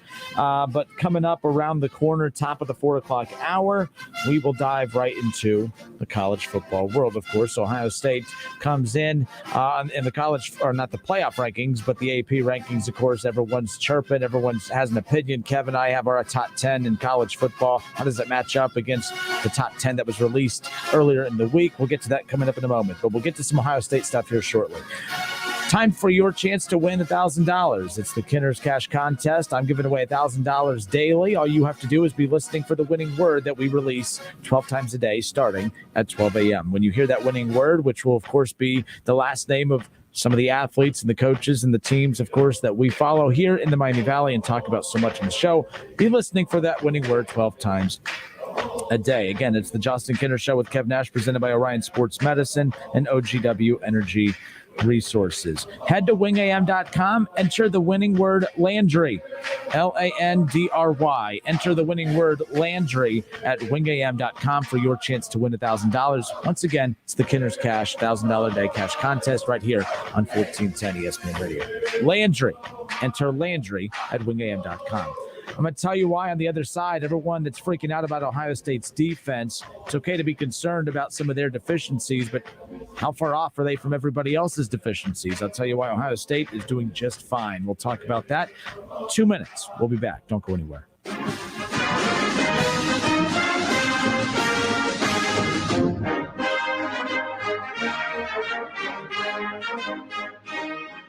It's the Justin Kinner Show with Kev Nash, presented by Orion Sports Medicine. Want to buy your own home but think you can't afford it? What if you got down payment assistance or a discounted interest rate just for being a recent college grad, teacher, nurse, or veteran? The Ohio Housing Finance Agency offers this and more, and our programs are always available for eligible Ohioans, big city, small town, and everywhere in between. Find out if you qualify at myohiohome.org. That's myohiohome.org. Home ownership, ready when you are. When getting the job done right is job one, you need construction equipment that's built right. From compact track loaders to the world's #1 selling compact excavator, the Kubota construction lineup features durable Kubota engines, more comfort, and the versatility to do it all and do it right. Visit your local Kubota dealer today. Go to KubotaUSA.com for full disclaimer. See Columbus Equipment Company, 7570 New Carlisle Pike in Dayton. Looking for a career and not just a job? Then Dayton Progress is looking for you. Dayton Progress is the leading international manufacturer of tools and tooling components for the metal stamping industries and has immediate openings for their entry-level machinists. No prior experience is required, and Dayton Progress will train you, starting with the basics. They offer competitive wages starting at $15 per hour and up to $18 per hour with prior experience. New hires are eligible for merit increases after 90 days of employment. They also offer private health care, including vision and dental, free life insurance, a contributory 401k, promotions from within, company service recognition, and 100% tuition reimbursement to local state colleges. Dayton Progress is a great place to work and has been a Dayton landmark for over 70 years. Apply today by emailing your resume to jobs@DaytonProgress.com. That's jobs@DaytonProgress.com. Dayton Progress is an equal opportunity employer. Hi, I'm Sales Manager Jason High at Germain Honda Beaver Creek, proud recipient of the prestigious President's Award. We are your local Honda dealer, and we invite you to see our newly renovated state-of-the-art facility. You'll be amazed at our selection, and remember, all new Hondas come with a lifetime powertrain warranty. Visit us at Route 35, just east of 675, conveniently located near Wright-Patterson Air Force Base. Germain Honda Beaver Creek, the right car, the right price, the right way. I'll see you soon. Hello, I'm Clerk of Court Rob Scott, serving Kettering, Centerville, Moraine, and Washington Township. From October 18th to October 29th, you can come to Kettering Municipal Court and pay off half your fines and costs, and the other half will be waived. There is nothing to fear. Come pay off half your fee. This is brought to you by Rob Scott, Clerk of Court. The NHL's on TNT tomorrow night at 7:30 Eastern with the New York Rangers and Washington Capitals, followed by the Colorado Avalanche and Chicago Blackhawks. Watch every Wednesday. We are Dayton's home of the Ohio State Buckeyes. And into the end zone goes Chris Olave. KJ Hill, 6-yard touchdown catch. Right sideline and down he goes to the end zone. WING 1410 Dayton, Dayton's ESPN Radio. We're live. We're local. What are you gonna miss? He struck him out. We're Dayton's ESPN radio station. Now, let's send it to the WING studios for Dayton's only local sports talk show. It's the Justin Kinner Show with Kev Nash, presented by Orion Sports Medicine. All right, hour two, we're off and rolling here on a Tuesday. Justin Kinner, Kev Nash hanging out with you here on 1410 ESPN Radio, 1410 Wing AM. The Justin Kinner Show with Kev Nash, presented by Orion Sports Medicine and OGW Energy Resources. We are coming at you live here, not just on 1410 Wing AM, but we're streaming live at wingam.com. And, of course, you can watch the show live on Facebook. Search The Justin Kinner Show. Watch the show live from 3 to 6. Follow, like the show page, of course. We always appreciate that. You can also subscribe and follow us on YouTube. Search ESPN Dayton on YouTube and subscribe to ESPN Dayton's YouTube channel. You can watch the show daily live. Of course, go back and watch all previous episodes, as well as select segments and all interviews. Alex Sheets leads us off here on Facebook, Kev. He says, this is not the same OSU defense that started the year. They are improving every week. They are improving every week, and that's what I wanted to open up with. Kev Nash and I will give you our top 10 teams in college football right now, of course. But before we do that, when you just take a look or just have an idea of the rankings that are out right now, and we'll throw a little Buckeye background music in there just to kind of give that little flair to it. Of course, no surprise on some of these. Georgia coming in at number 1. I think that was a given when Alabama went down against Texas A&M this past Saturday. Iowa comes in at number 2. They narrowly, get that win over Penn State. Penn State's quarterback doesn't go down and injured. I don't know if Iowa comes away with the win, but you know what? Doesn't matter. They did. Huge win. My only problem with Iowa, act like you've been there before. I know it's rare that you're ever here, but when you're the higher-ranked team and you beat the lower-ranked team, why are you storming the field? I mean, I had a problem with that. But, here I am raining on everyone's parade. How about the Cincinnati Bearcats? I don't know what is stranger, seeing Iowa at number 2 or the Bearcats at number 3, but both well-deserved 2 teams who have been absolutely impressive this season, who had Cincinnati had all the expectations in the world coming in. Would they be able to live up to it? We talked in the summer, and Indiana and Notre Dame. Indiana ended up not being who we thought they were, but Cincinnati has been exactly who we thought they were going to be, and that's a top team in the country, and they're sitting at number 3 right now. Oklahoma, one of the best games of the weekend. We'll talk about their little quarterback situation here in just a moment, but they come back and beat Texas on the road. Unbelievable. My problem with moving them up 2 spots as they come in at number 4 is I don't know if they didn't play. It was a great game. I don't know if it was a great win for Oklahoma. They did not look good in that process, but of course I think that I knew they were going to get the bump because of how exciting the finish was, and I think they got rewarded for that. But we've seen teams get wins before that get bumped down because they didn't play well. I don't think Oklahoma played well. They did come back and win. I just think that the whoever votes on this stuff got caught up in the exciting finish and the rivalry and everything. But there they are at number 4. Alabama drops 4 spots. They go from number 4 to number 5 in the AP Top 25. Ohio State comes in right behind them at number 6 with Penn State, Michigan at 7 and 8. Oregon, their only loss on the season coming this past week. Of course, they dropped 1 spot. They are number 9, and Michigan State comes in at number 10. 5 Big Ten teams in the top 10. How about that? The AP Top 25. Still a few weeks away from, of course, being able to witness what the first college football playoff ranking is going to look like. The first college football playoff ranking, they always obsess with trying to differentiate themselves from the AP. Mm-hmm. They always they never match. They have never matched the AP top 4 when their college football playoff comes out. I know everyone assumes that this would be the 4. You would have to think that if they stick to what history has shown us, the very first playoff poll that has come out every year has never matched the AP top 4. I'm wondering which of those 4, Kev, is most vulnerable when you think that when that playoff poll comes out in a few weeks. UC. I could see them being, because again, the whole purpose, when we've had Jason Fitz and others on, we'll talk to him here in about 20 minutes, but they've always said that when they've done those the mock playoff trials, that the one thing that they've always been told is the reason they love it at 4 is because, yes, it angers people. It upsets people so much to the point where we're talking about it. They just want people talking about it. Having everybody make it loses a little bit of its excitement each and every week. No one's going to follow it each week because, hey, who cares? It's not a matter of if you're in. It's a matter of where you fall in the rankings, and that's not as exciting as if, oh, my gosh, are we in or not? And I think that's what's going to be interesting when we get to that point. But I wanted to talk about the Buckeyes as we currently sit here, Kev, because so much was made at the beginning of the season. The sky was falling. People were panicking. Everyone had lost their mind. And you know what's making the season so dang fun is that there is no dominant number 1.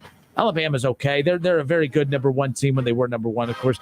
Georgia's a very solid number 1. I think that their defense is so dang good. Mm-hmm. I remember a certain person named Shaw said they weren't going to be that good coming in. I mean, he said he's just not a believer. They're the number 1 team. And I mean, again, just not knowing football. I get it, Shaw. It's okay. I'm just saying.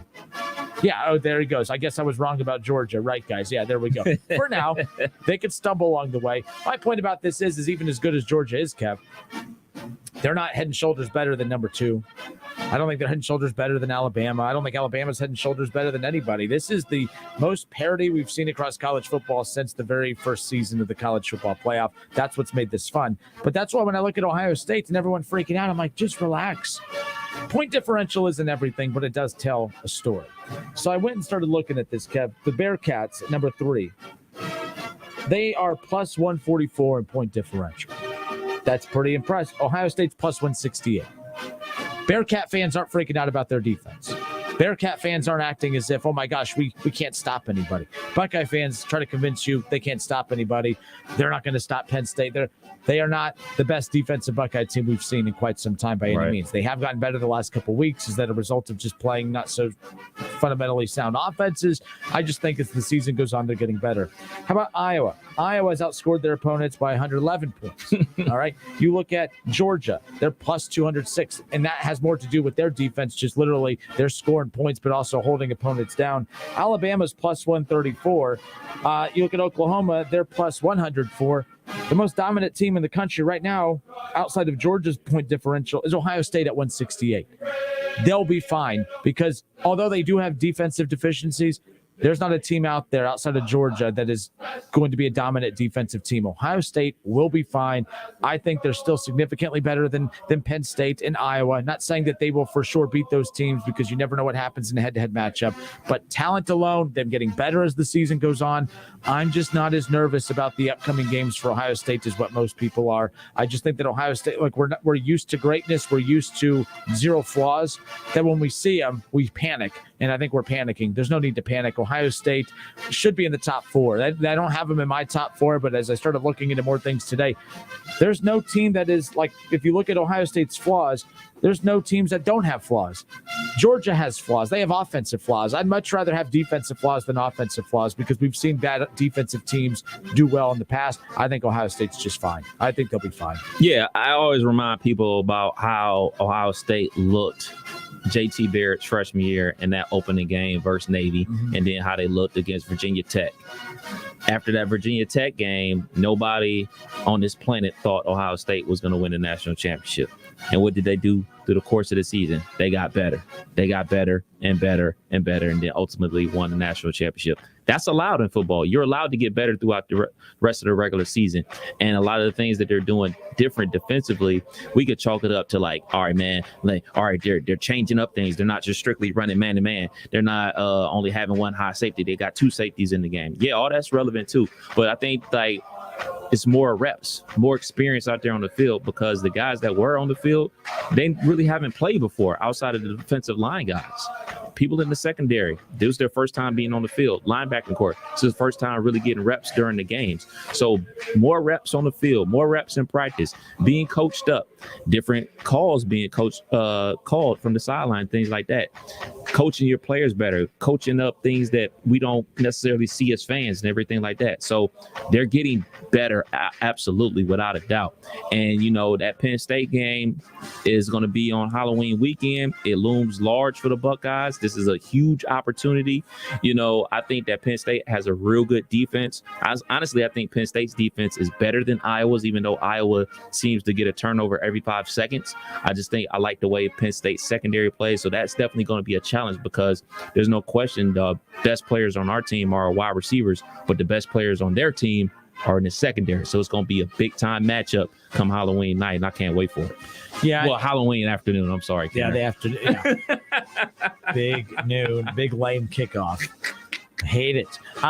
Yeah, and again, I think what you're also starting to see, too, is it's not just the defense gelling. The defense also struggled at the beginning because the offense also was having a lot of 3-and-outs. They weren't finishing drives a lot of times. So the defense was on the field a lot. And then they would have give up a touchdown. They'd give up, a big drive, and then they'd come off the field, and the offense wouldn't sustain the drive, and then the defense is right back out there. What you're also starting to see is as the defense is getting better, a lot of it is because the offense is getting better. They're, giving the defense a lead. They're giving the defense something to work with. Like, Ohio State has just looked in control over the last couple of weeks. I know they were trailing 3-0. Their offense started out a little slow against Maryland this past weekend, and then by the end you look up and it's like, okay, they're fine. But this is what we expected from this team. And overall, when it's all said and done, big picture, Ohio State, their door is wide open. That loss to Oregon didn't bother me one dang bit because I knew that if they were a legitimate playoff contender, everything would come together, and it is coming together. Bye week comes at a good time. Continue working on what some of the deficiencies are, and then you have Indiana on the road at night coming out, Penn State after that, and then Michigan State. So the resume builders are going to be there, and even with Penn State being a top 10 team, Michigan being a top 10 team, I still don't look at those teams and say that although they're top 10 opponents, and Ohio State's at 6 and they're at 7 and 8 and 10 or whatever, only 3 ranking points separate them. but I still think that the gap between Ohio State and the rest of the Big Ten is still significant, even with them being so close in the top 10. So we shall see how that goes. I'm still not a believer in Michigan. I'm glad that they're winning games and doing what they're supposed to. Not a believer in them. Michigan State interests me. That running back is going to most likely, and I can't think of his name off the top of my head, but he's going to be a Heisman finalist when it's all said and done. Already 3 200-plus yard performances on the season. That's unheard of. So that kid's for real. In the run game against Ohio State, that's going to give them a shot. I think that Michigan State has a better shot against Ohio State than Michigan does. So we shall see. And I don't think Michigan State's that talented, but their strengths. Well, Michigan State, they always give Ohio State problems, especially when their team's built like this. Think about when they beat us in the Big Ten Championship, when they beat us at the shoe and end up going to the college football playoff. These teams are constructed the exact same way. Power running game and strong defense. And that's exactly what they have now at Michigan State. Out of Michigan State and Penn State, rank the teams you're more nervous about. Which team has the best chance to beat us? Again, the Michigan State, and Penn State. Out of those three, which team has the best chances of beating us? Oh, well, Penn State, if their quarterback's healthy. If their quarterback's healthy, I have Penn State as the team that's most equipped to beat them. The Michigan State second and Michigan coming in last. Like Michigan, I hate to play that card here, but they haven't beaten anybody. Like you could at least say Penn State, I've watched them go up against a top 3 team. Did they come out on top? No. Were they in complete control when their quarterback was healthy? Yes. He got rocked. That's why I'm putting that asterisk out there. That with the healthy quarterback, I think that they have the best shot. But overall, I mean, from a skill standpoint, from a talent standpoint, Penn State is the most talented of those 3. But Michigan State, a little choppy, but they did bring a ton of veterans over. They took advantage of the transfer portal, and they've, rather than rely on and just forcing true freshmen to play and get out there sophomores to play, they went out and got experienced veteran players in the portal. And it's amazing how that's closed the talent gap a little bit. It's given them opportunities, and they look like a real team at this point. Michigan, I'm just not sold on. They don't have a win yet that I'm like, oh man, that was excellent. And they Rutgers and some others. It's not like it was in dominating fashion. Cincinnati's winning in dominant fashion. We're watching teams win in dominant fashion. Michigan has not won in dominant fashion. And they're good. They're solid, but I don't think that they're anywhere to threaten Ohio State. The only thing that could elevate them is the nature of the rivalry. And I say that like this because I don't think it's a rivalry, but history tells us it is. And who am I to say differently? But we shall see what happens there. I wanted to talk about UC and UC. You guys better be rooting for Notre Dame and better be happy Notre Dame came back and won versus VTech on Saturday night. So you better be rooting for Notre Dame to keep that win looking good. And you also need to be rooting for Georgia the rest of the way, because if Georgia and Bama play in the SEC championship and Bama beats Georgia and it's like a tight game, like a 10-point game, both teams are going and you're going to get left out. You need Georgia to beat Bama in the SEC championship game to give them that second loss, to keep them up out of there. You need that to happen. And you also need Notre Dame to continue to play good football, or not even play good football, to win games. You don't even need to play good. Just need them to win games, to keep that win propped up for you. So Bearcats, that win is great versus Notre Dame, but you're still going to need more. You're still going to need help to get in there, because this thing is wide open, like you said, man. Come end of the year, come once the season is over, this is going to be probably the most controversial the college football playoff Final Four has ever been, because there are going to be so many teams that you can make a legitimate argument for. Like there's going to be a ton of teams out there with one loss, and that, teams are going to be bartering for to say they should be in the college football playoff and everything like that. So UC, be Bulldog fans, be Irish fans the rest of the season, and most importantly, handle your business. And Kenneth Walker is the running back's name from Michigan State that there we go. Already has 900 yards rushing. Yeah, and a whole second half of the season to go. Kid's unreal. Shaw says Michigan's win over Wisconsin wasn't a beatdown by 21 against a 1-3 team. Look, I'm not trying to split hairs here. At the end of the day, Michigan, they're winning. They're 6-0. They're undefeated. Every other year we're talking about they're losing games that they shouldn't. Right now they're winning games that they should. But again, it's a beauty pageant. The college football playoff is a beauty pageant. It is. Like at the end of the day, that's really what it comes down to. And I just don't think Michigan has enough beauty to win this pageant, to be quite honest with you. I'm just saying, Michigan looks like 10 beers on a low self-esteem night. I'm just saying, like, I'm really not big on Michigan. So it is what it is. Look, they're good. They're solid. But I'm not sold on Michigan at all by any means. And Michigan State, I know that they're not, I don't think the gap is big between them and Michigan. But the reason I'm giving the rub to Michigan State is just for one, I think that, look at Mel Tucker, look how quickly that program turned around when Mel Tucker got there. They respond to him instantly. There's still question marks about beat Michigan year one. And like you look at Harbaugh in Michigan, yes, they're 6-0 this year, but I mean, my gosh, that guy's holding on to his career at Michigan by a thread.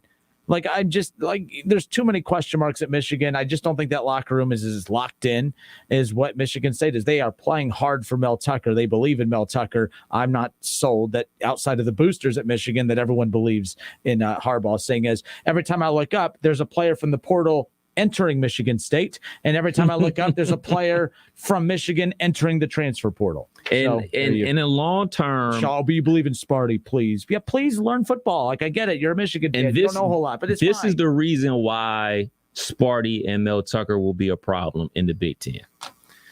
He has a footprint everywhere. He's from Ohio. So he has that recruiting base. He used to coach at Ohio State under Jim Tressel. So he has that connection with the coaches here in the state of Ohio in the Midwest. He coached down in Georgia with Kirby. He has connections down there in the South. So he's going to get players from down there. He had a short tenure in Colorado. Where's Colorado get most of their players from? California. So, like, when you're thinking about a guy like this who has connections, who was a recruiting coordinator for Georgia, who's had top 3 classes multiple years under his watch, he's going to get guys. And you talk about the transfer portal. He knows these guys. He already knows them from recruiting them. They may have not gone to Georgia, but he already has an established relationship with a lot of guys that sprinkle throughout the country.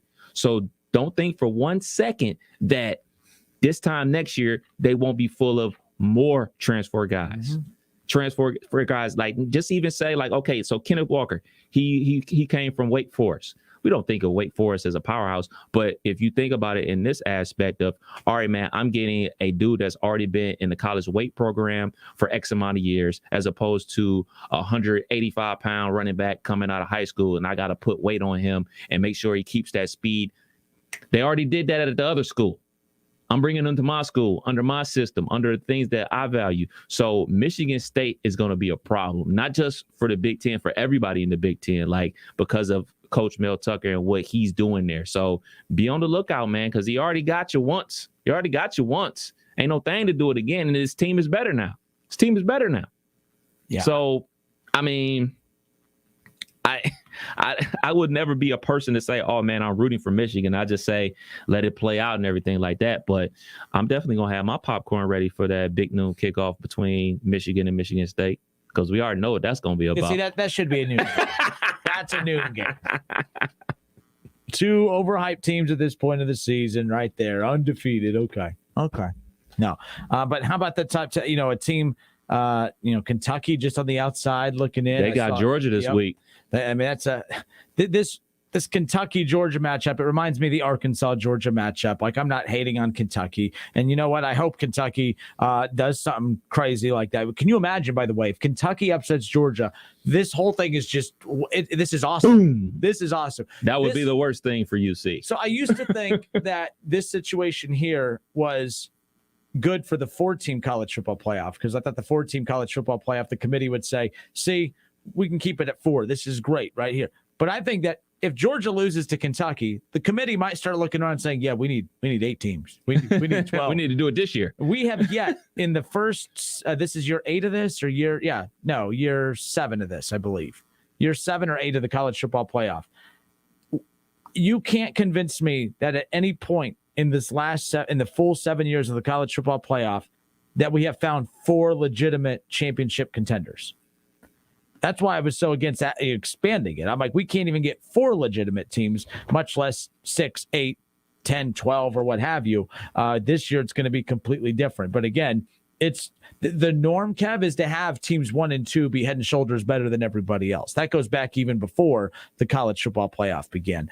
This year has been so dang fun because there's no format out there that it would be an easy slide in for who your top 4 teams are going to be, especially if Kentucky pulls off some kind of crazy upset this week, which, 11 versus 1 doesn't sound like that crazy of an upset, but it's an upset, and it's an upset because of the brands of the school. Kentucky beating Georgia. How crazy would that be? I mean, they already got a win over Florida this year, first time in like 30 plus years. I mean, they're playing great defensively. Obviously, one of the Stoops brothers is the head coach. He has a lot of connections to Ohio. He's got kids from Springfield on the roster. He's got kids from Dayton on the roster. They're playing smash mouth defense, and they got the quarterback transfer from Penn State. So they're actually trying to throw the ball this year instead of play ground and pound. So they're actually putting points on the board this year. No, I don't think they have enough firepower to beat Georgia, but I'll be tuned in for sure. You know me, I'm a college football junkie. Oh, Shaw's Michigan tears are pouring all over the chat section. He says, better defense numbers by the Wolverines than Sparty. Okay. I don't really I'm not saying I don't care about stats in college football, but I kind of don't care about stats in college football because the level of teams that you play aren't even on the same level playing field. Like in the NFL, I care about stats, even though you could say some teams have played good, like the Bengals haven't played anyone really good, and the teams that they have played that are good, they've lost to. So, but in that regards, I can't sit there and say that stats don't matter in the NFL. Everyone's playing an even playing field. Some teams play better teams than others, but even the worst team in the NFL and the best team in the NFL, the gap between them is nothing compared to to the gap between the level of talented teams and non-talented teams that you play in college. I mean, so I can't get into that. That's why in college basketball, I hate when they say, oh man, I think it was Wright State a few years ago. They were top 10 rebounding team in the country. I'm like, oh yeah, I'm sure that's cute, no number. I'm a Wright State guy, but my gosh, I'm not going to go around bragging about Wright State being a top 10 rebounding team Watch in the country. your tongue. Go put them up against Wisconsin. Put them up against Iowa. Put them up against Purdue, which they do play Purdue this coming up year, which, by the way, Who is less don't than a they month play? away. Who don't they play this year?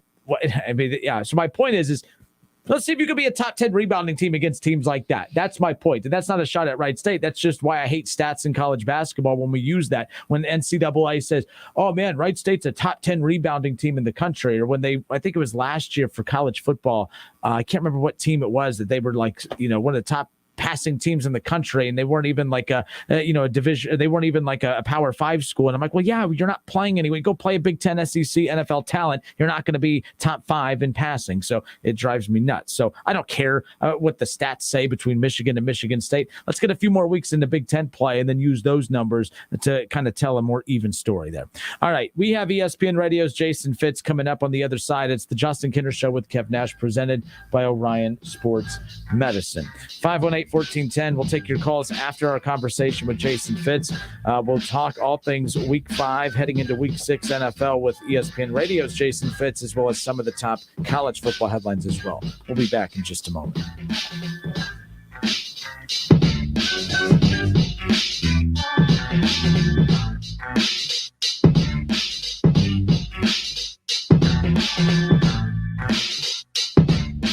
It's the Justin Kinner Show with Kev Nash, presented by Orion Sports Medicine. ESPN 1410 Wing AM weather. This afternoon will be partly cloudy, a high near 75. Tonight will also be partly cloudy, a low near 55. And tomorrow will be partly cloudy, a high near 80. I'm Pete Spivak for 1410 ESPN Radio. Weather is brought to you by Cullet Seal Coating, protecting the asphalt surfaces at your home, office, or commercial property. Introducing infrared patching, a new technology for your property. This service and more at culletsealcoating.com. Have you wanted to speak a new language but thought it'd be too difficult or take too much time? Then try Babbel. In just 15 minutes a day, Babbel teaches you conversations that you will actually use. With 14 languages and lesson topics like travel, business, relationships, and more, you'll learn what matters most to you. Babbel. Language for life. Learn a new language with ease. Go to Babbel.com to try for free. That's BABBEL.com. Hi, John Glazer here for Glazier Soft Water. We've been making water great since 1988, and no matter what your water issues, we have solutions. Your city water can be clear, but still be hard and have the taste and odor of chlorine. Well water can look, smell, and taste terrible. Glazier Soft Water will fix your water and will even include a 7-year parts and labor warranty, so you don't have to worry. Visit our website to learn more at glaziersoftwater.com. Glazier Water really is better water. If you need new roofing, siding, or gutters, skylights, or patio enclosures, if you're a homeowner or business and need someone you can trust, don't take a chance. Enhance with Lance. Lance Roofing and Siding in Fairborn has been satisfying customers since 1993 and hold an A+ rating with the Better Business Bureau. Lance Roofing and Siding, 8460 Dayton Springfield Road in Fairborn. Call for a free estimate at 864-2722. That's 864-2722 or online at lanceroofing.com. Hi, this is Eddie Sorrell, Service Manager, Germain Honda of Beaver Creek. When you need service, we're here. Tuesday, Wednesday, and Thursdays from 6 to 8 and Saturdays from 7 to 5. We proudly offer a state-of-the-art facility with factory-trained technicians, clean waiting room, and service department. Loaner cars are available during service and free alignment checks with any service. Be sure to stop in and ask for our $39.95 oil change special. Germain Honda of Beaver Creek, State Route 35, east of 675, between Xenia and Beaver Creek. Cordell Transportation is now hiring Class A CDL drivers. $5,000 sign-on bonus. That's right, $5,000 sign-on bonus. Home daily dedicated lanes, no-touch freight. Apply today at CordellTransportation.com. Cordell Transportation, driven to succeed. College Football Hall of Famer Keith Byers here to tell you about OGW Energy Resources. If you own a home or a business and want to save money, then going solar with OGW Energy Resources is the way to go. OGW Energy Resources have been helping the Miami Valley save money by going solar for over 14 years. There is no better time than now to look into going solar. For more information, check out their website at OGWEnergyResources.com. Go solar today. OGW Energy Resources. Your energy, your future. Control it. This is Education Matters with Ohio Education Association President Scott Damaro. This is National School Lunch Week, a time to thank the education support professionals who keep our kids fed and ready to focus on their learning. Now more than ever, they have gone above and beyond to care for our kids, adapting to the challenges of the pandemic to meet all our students' needs. Education Matters, brought to you by the Ohio Education Association. There's a lot of confusion about how to protect yourself from COVID, with guidelines and regulations changing by the week. You need an accurate thermometer for your family to check for fever, the leading sign of flu and COVID. Only the Exergen temporal scanner thermometer has been proven accurate in more than 100 clinical studies. Non-contact thermometers have no scientific studies behind them and can miss the fever that might mean COVID. Learn more at Exergen.com. Attorney Joe Cordell. New school, new job, new home. Change is hard and can leave you feeling isolated. And divorce delivers one of life's hardest blows. The relationships you counted on are suddenly gone. But you don't have to walk through this alone. For more than 30 years, Cordell & Cordell has guided men through the challenges of divorce. You're not alone. Call Cordell & Cordell. Schedule an appointment with one of Cordell & Cordell's Dayton area attorneys. 2689 Commons Boulevard, Suite 100, Beaver Creek, Ohio, 45431. Sip and save at Circle K. Enjoy one coffee or fountain drink every day for only $5.99 a month. Sign up in store. College football playoffs, Browns, Bengals, Buckeyes, and more. Catch the Keith Byers Show Mondays at noon on 1410 ESPN Radio.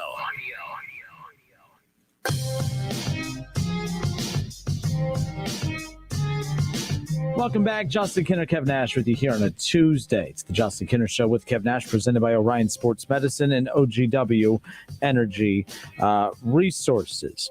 Just a reminder, this Friday, our Glacier Softwater High School football game of the week. The Springfield Wildcats at the Miamisburg Vikings. College Football Hall of Famer Keith Byers and myself will be on the call. Kickoff at 7 p.m. I can't believe it's week 9 of the high school football season. The playoffs are getting closer and closer. We've talked, speaking of playoffs, as far as the college football playoffs are concerned, we're still so far off away from that. But again, so many big games. The urgency is starting to pile up a bit, and the results of some of these games each week. I mean, everyone asked for an expanded playoff field, but if you think we haven't already witnessed some playoff games already, you're mistaken. I mean, every weekend there seems to be some playoff caliber games that all have an impact on who the Final Four will be standing and when it's all said and done. But I'm excited to shift gears back to the NFL for a bit. We'll also touch on some NFL stuff, but it's time for our weekly visit with ESPN Radio's Jason Fitz. Jason, welcome in, sir. How are you?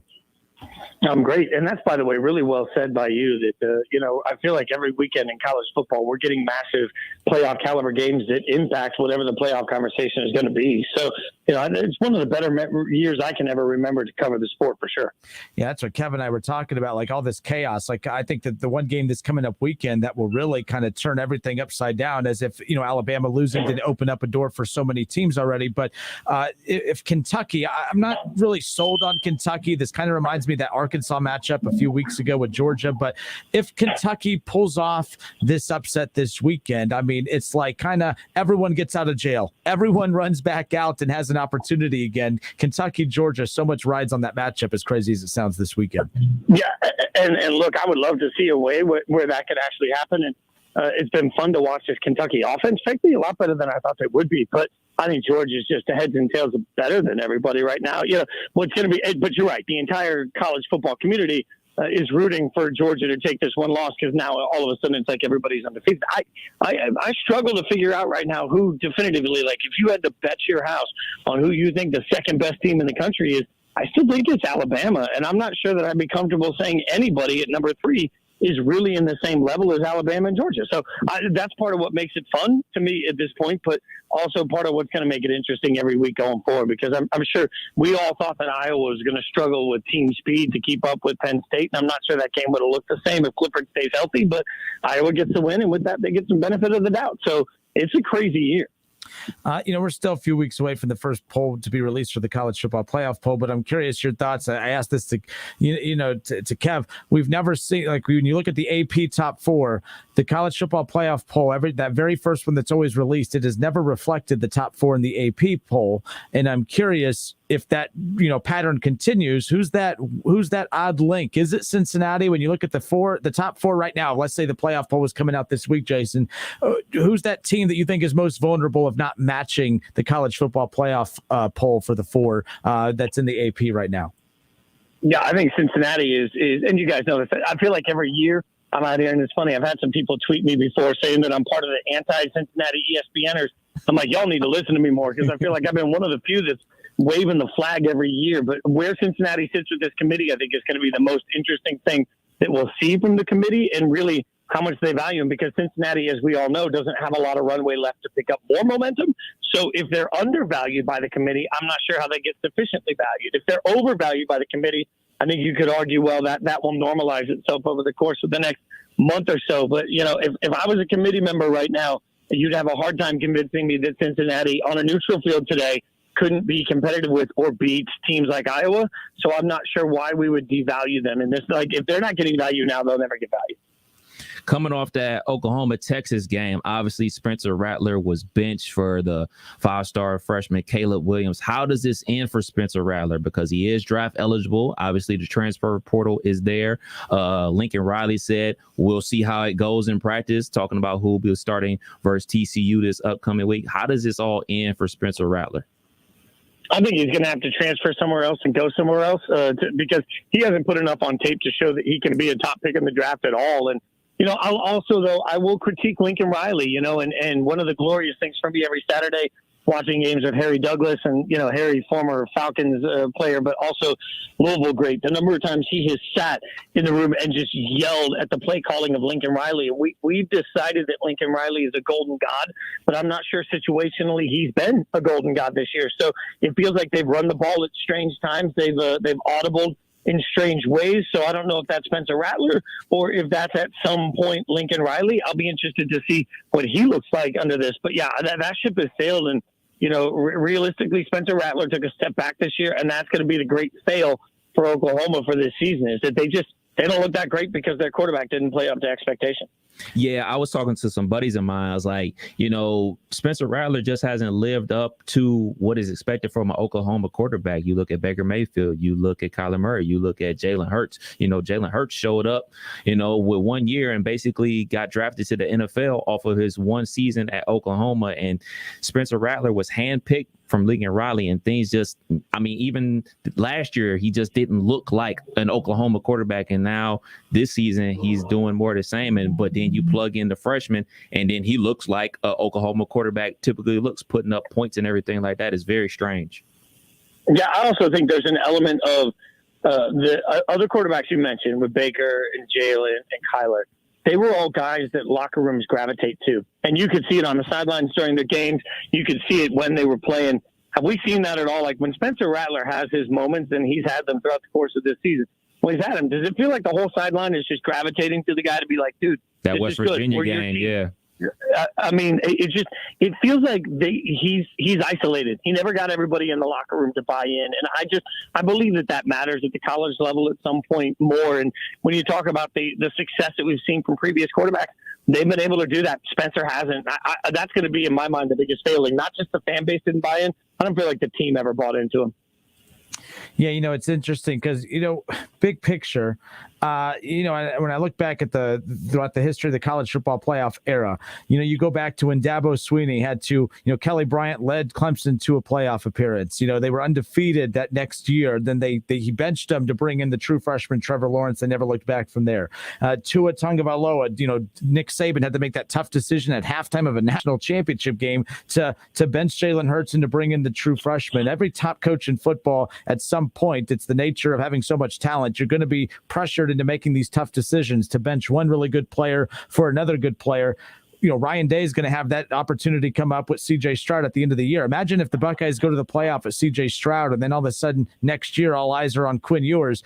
Day's going to have a tough decision to make when it comes to that. And now it looks like it's Lincoln Riley's turn between Spencer Rattler and Caleb Williams. Might be a little bit easier for Riley with Caleb Williams over Spencer Rattler, we just saw this weekend. But when you're a top program in the country, you can't hide from it because they collect these five-star quarterbacks like Pokemon cards. You cannot hide from it. Yeah. And that's one of my favorite things watching is how coaches navigate through these tough decisions with this top talent. Well, and really it defines how we view some of those coaches. I mean, I would add to your list because you've talked about a lot of good examples, but I think most of us could agree that Georgia has had their share of stacked quarterback rooms, and that has not always led to the right decisions being made, right? So the ability of a coaching staff to identify the guy and stick with the guy, I think, it just takes a level of, to be able to make a change when you're this close to being at the top of the mountain. But that's what the greats do. And there's also a level of understanding that, hey, I am this program that most coaches have. This isn't the NFL. Coaches define programs. Quarterbacks don't, right? So a coach can live with a little bit more autonomy at the college level saying, hey, this is the decision I made and I'll live and die by it. And Lincoln Riley's, he's got to do that right now. It's the only way to save what is a wide open year in college football. For anybody that lets pride get in the way or, I know too much get in the way of whatever decisions are being made, they're going to go back and regret every ounce of it because this is the wide open year that I do believe anybody other than Georgia is susceptible, right? So this is the year where you got to take risks because the championship is there to be had. ESPN Radio's Jason Fitz with us here on 1410 ESPN Radio. Jason, I want to transition back into the NFL, and I don't want to spend a lot of time on this because it's been all over all sports shows all day. John Gruden is a guy that, for me growing up, I remember him, this charismatic coach on the sidelines and the Buccaneers, him fist pumping, sprinting up and down the sideline. The fans fed off his energy the way players did. It was unreal.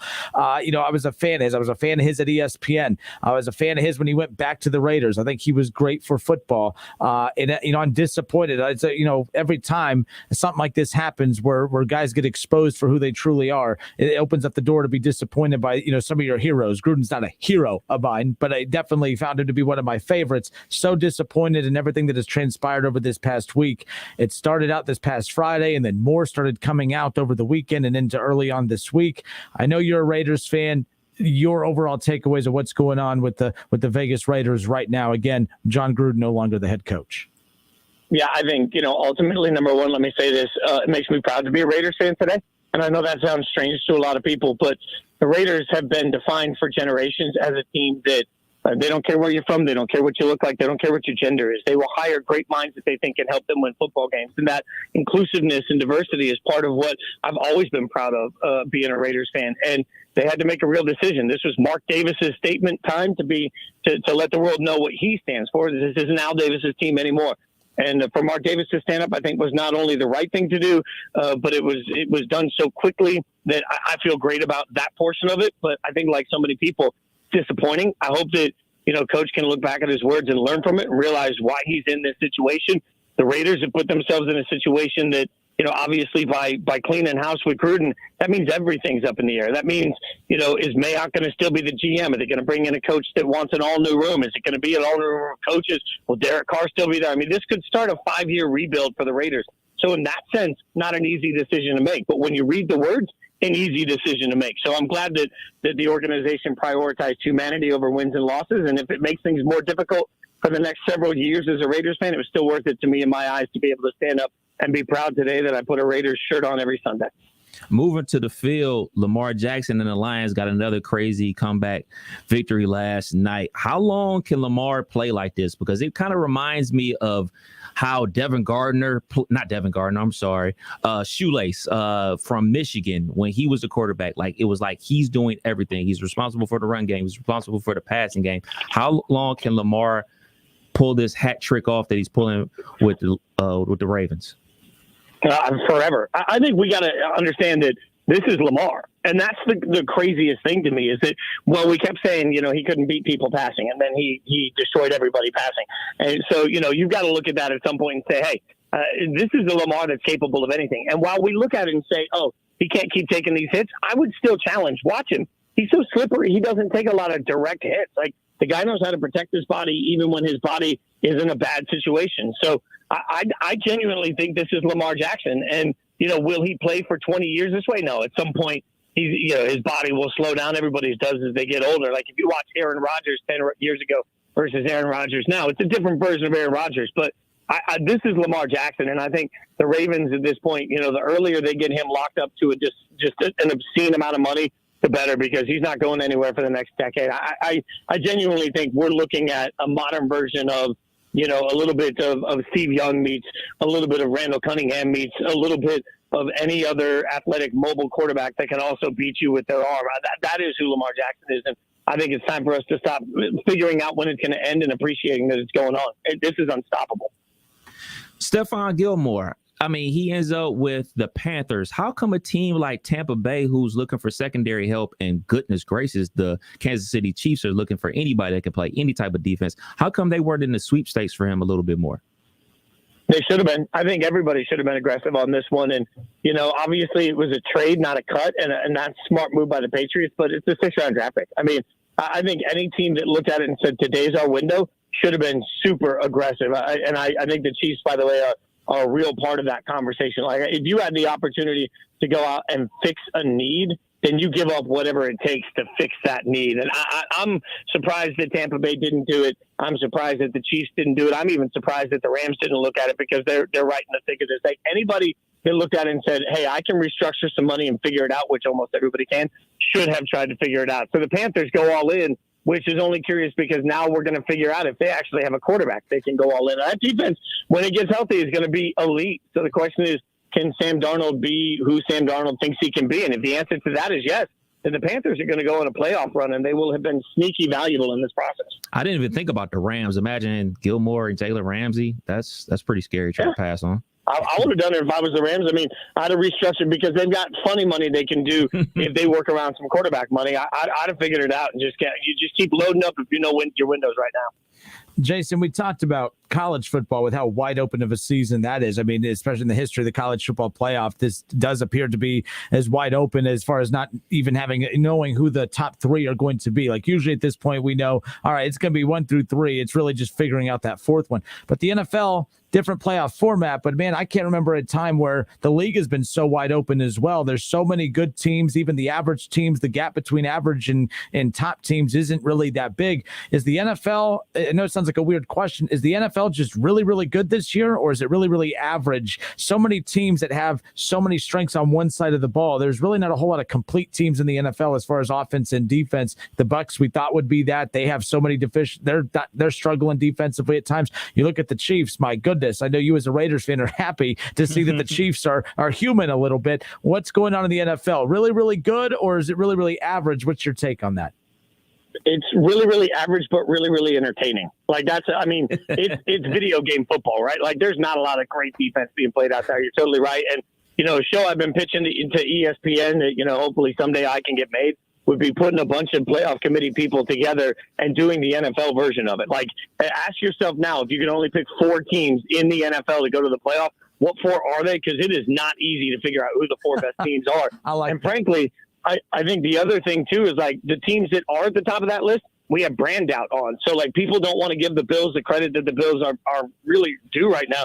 The Cowboys look like they're really stinking good, but they're still the Cowboys. So nobody wants to buy in on them. Like you could go in and say brand doesn't allow me to really buy in on some of these teams. And I'm not sure we know definitively who the four best teams in the NFL are today. Jason, real quick before we send you out, Browns Bengals, we'll ask you about this before we close it out too. But, the Browns just narrowly lose a game to the Chargers. The Bengals just narrowly lose a game, of course, against the Packers. Our big question on Friday was which team needed a win the most. I thought the Browns and Bengals had two of the biggest games this past weekend, and we were asking which team needed a win the most. Like, what would a win for either of those teams do more for? Many people said the Bengals because it would catapult the Bengals into a contender conversation. I thought the Bengals, but then I thought the Browns too, because I'm watching what a loss for the Browns against the Chargers has done. It's almost taken them out of that conversation of being a true contender. Your takeaways from the Bengals' close loss against the Packers at home, and then, of course, the Browns against the Chargers, and that baffling play call by Stefanski at the end, who I still think Baker made a boneheaded decision that Stefanski's covering for as time goes on. Yeah, by the way, I agree with you on everything you just said about the Browns. I mean, that was an inexcusable loss. And because of the inexcusable loss portion of it, but because the Browns have been on the right trajectory over the last few years, I think the Browns, they can survive this sort of thing. They're not, I know that everybody, wants to constantly figure out what category the Browns are in. The Browns are a good football team this year. The Bengals are a team that, I thought by the end of the year would be a third place team. And, I think Joe Burrow has the opportunity to be really special. I believe that the Bengals needed to win more just because it does for that wild card conversation, which is going to be a very real conversation. It would be a disappointment to me if the Browns aren't in the thick of the wild card conversation all the way through the end of the year, if not the division title, right? I believe the Browns are capable of making the playoffs. The Bengals, to me, would be a year early if they're able to be in that conversation. But a win over Green Bay would have done something for them. And, as much as we can say the Browns browned and they lost the football game, I also look at the Bengals like celebrating a kick that doinked off the upright is the most Cincinnati thing. Like, it just rips your heart out. So I think the Bengals needed to win more, but I still believe the Browns are a better football team for the rest of the year. But, man, these Bengals could give people a fight. You brought it up, the 13 missed extra points, man. What in the heck is going on with the kickers? Yeah, I don't know. Like, I don't understand what kickers have been doing. Like, take away their golf clubs for the offseason and tell them they don't get to do anything other than practice kicking, because I don't know, that's their job. And onside kicking. Like, why is onside kicking so difficult if that's the only thing? Like, if I told you I was going to pay each of you, I don't know, roughly, let's say $1.5 million a year. And all you have to do is be able to kick one onside kick per year that goes in. Like, what are you doing for the other 18 hours a day other than, like, practicing that one kick for 1.5? Like, college kids practice throwing into a trash can to try and get free tuition. You're telling me that a kicker can't figure out an onside kick, and now they can't even make the normal kicks? Like, I don't know what's going on here. Like, at this point, just go for two every time, because nobody can rely on a kicker. Yeah, that's where we need to get Pat McAfee on to hear his analysis on that, because, my goodness, it was just a bad weekend for kickers. Holy moly. All right, ESPN Radio's Jason Fitz every Tuesday hangs out with us. Jason, thanks so much for your time as always. We always look forward to this. Have a good rest of your week. Appreciate y'all. Have a great week. Later. All right, Justin Kinner, Kev Nash with you here on 1410 Wing AM. We'll be back with you coming up here in just a few moments. You talked about that with Oklahoma, the situation going on there. What a great game, by the way, between Oklahoma and Texas this past weekend. But right now, Lincoln Riley has been introduced to something that all the top coaches in football, at some point, it's inevitable you're going to be met with, and that's going to be the tough decision at quarterback. And sometimes it's cutthroat. Dabo Swinney has proven to be cutthroat. Nick Saban has proven to be cutthroat, the top two coaches in college football. Ryan Day's going to have a chance to prove whether he's cutthroat or not at the end of this season heading into next. Lincoln Riley's having to make that decision now. We'll talk about that. Plus, I have another chance for you to win $1,000 on the other side. It's the Kinder's Cash $1,000 Day Cash Contest coming up. I'll have that winning word for you, and we'll get to more football talk at the top of the hour. It's the Justin Kinner Show with Kev Nash.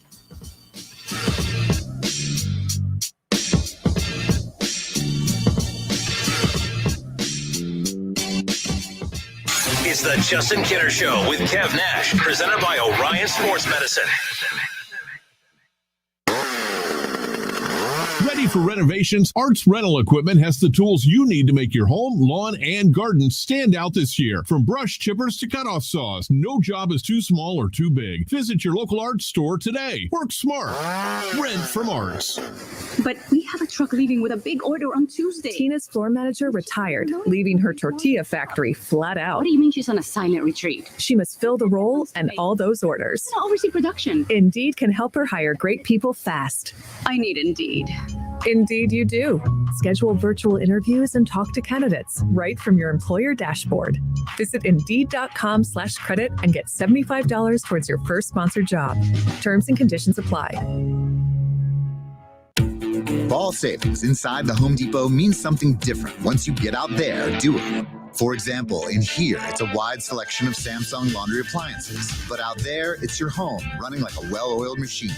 Order in store or use one-click bundling when you order online or in the Home Depot app. And enjoy even more savings on Samsung laundry units with free and flexible delivery on orders of $396 or more. At the Home Depot, how doers get more done. U.S. only while supplies last, valid September 30th through October 20th. Mow like a pro with Hustler Turf zero-turn mowers. They engineer their mowers to be maintenance and service friendly for the everyday homeowner while not sacrificing the build and cut quality they're known for. From the heavy-duty frame to the welded steel deck to their trademark smooth track steering, Hustler Turf zero-turn mowers deliver professional grade cut quality for a perfectly manicured lawn. Come in to Small Engine Service Pros to see the Hustler difference for yourself today. Small Engine Service Pros, 2030 North Dayton Lakeview Road, Route 235 in New Carlisle. The Montgomery County Clerk of Courts Help Center brings the courthouse to the community with its weekly outreach programs to local churches, libraries, and community centers. We help you navigate the legal system. Find a location near you at courthouse2u.com. Brought to you by Montgomery County Clerk of Courts Mike Foley. There's never any FOMO with the iHeartRadio app. You won't ever have to miss out on your favorite shows and contests with this radio station again. Radio 24/7, 365. We're here when you want us. Stay connected and listen anywhere when you download the free iHeartRadio app. Do you have a home improvement project? Use the right tool for the job and rent from Arts Rental Equipment. Arts has the best selection from power washers and ladders to loaders and dump trailers. Work smart. Rent from Arts. The NHL's on TNT tomorrow night at 7:30 Eastern with the New York Rangers and Washington Capitals, followed by the Colorado Avalanche and Chicago Blackhawks. Watch every Wednesday. On Twitter, make sure to give us a follow. Search 1410 Kinner for Justin Kinner on Twitter. That's 1410 KINNER. And ESPN Dayton for the station Twitter handle.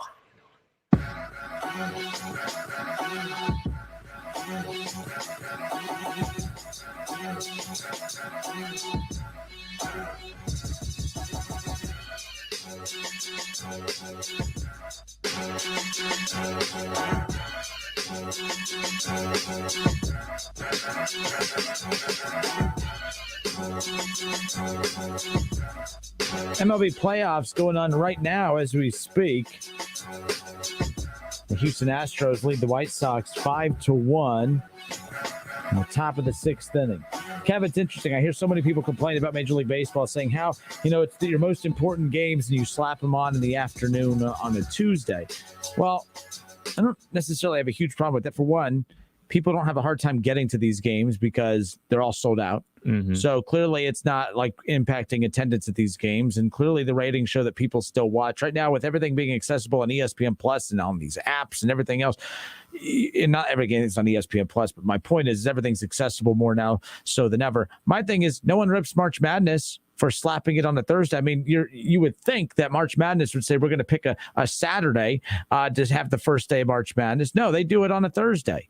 Technically, the Tuesday with the first four here in Dayton, of course. No one complains about that. No one complains about, all of Thursday and all of Friday having college basketball games on all day. And everyone will say, well, yeah, March Madness only comes around once a year. On the playoffs for baseball only come around once a year. It's the same concept. I get it.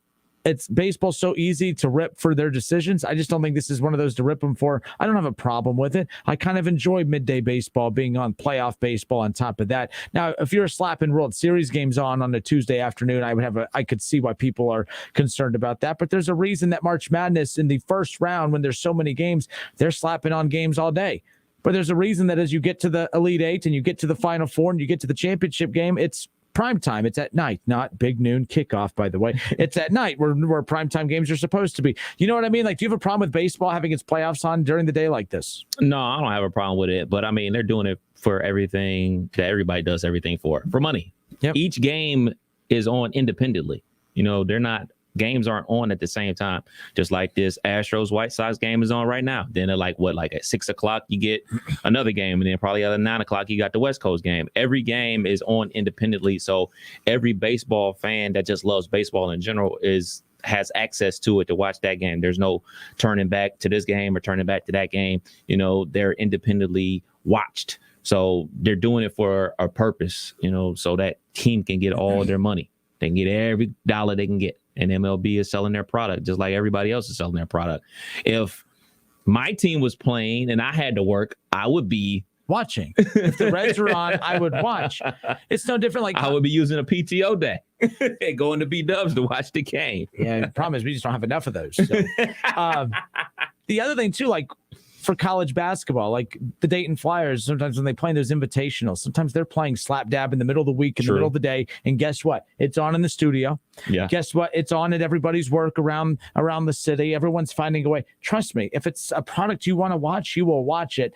I have no problem. Baseball does a lot of dumb things, but you got to understand there's no way that they would like to spread them out to where every fan base gets their own time slot to watch these games. Mm-hmm. They want everyone to watch these games independently. Also, the competing networks, they don't want to share the baseball fan base. They don't want the Texans. They don't want the Astros and the White Sox game going on. And then they don't want the Brewers and Braves to be playing at the same time. And then now you have these networks who are paying a ton of money. They don't want half of the baseball universe watching this game and half here. They want all eyes on theirs. Yep. That's what's smart about what they're doing. Baseball does a lot of dumb things. This is not one of them.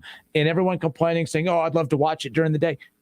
If the Dayton Flyers play at 2 o'clock in the Maui Invitational, our time, you're watching. You're not complaining about, I can't believe the Maui Invitational. I can't believe ESPN puts these games on at 2 o'clock. No, you watch. If the Reds were in the playoffs and they're playing at 2 o'clock today, you would watch. And if they were at home and you wanted to go to the game, you would call off and go. Just like everything else in life, if it's worth watching, you'll go. No one complains about March Madness playing during the day on Thursday and Friday. Everyone loves it. I have no problem with baseball doing it here. All right, the Justin Kinner Show with Kev Nash. It's the Kinner's cash contest. I'm giving away $1,000. All you have to do is go to wingam.com and enter the winning word for your chance to win $1,000. All of our winning words are, of course, the last names of players that we talk about and cover here locally, or the name of our sports teams that we talk about and here locally. Now, I promise you the name of this team is for Wright State.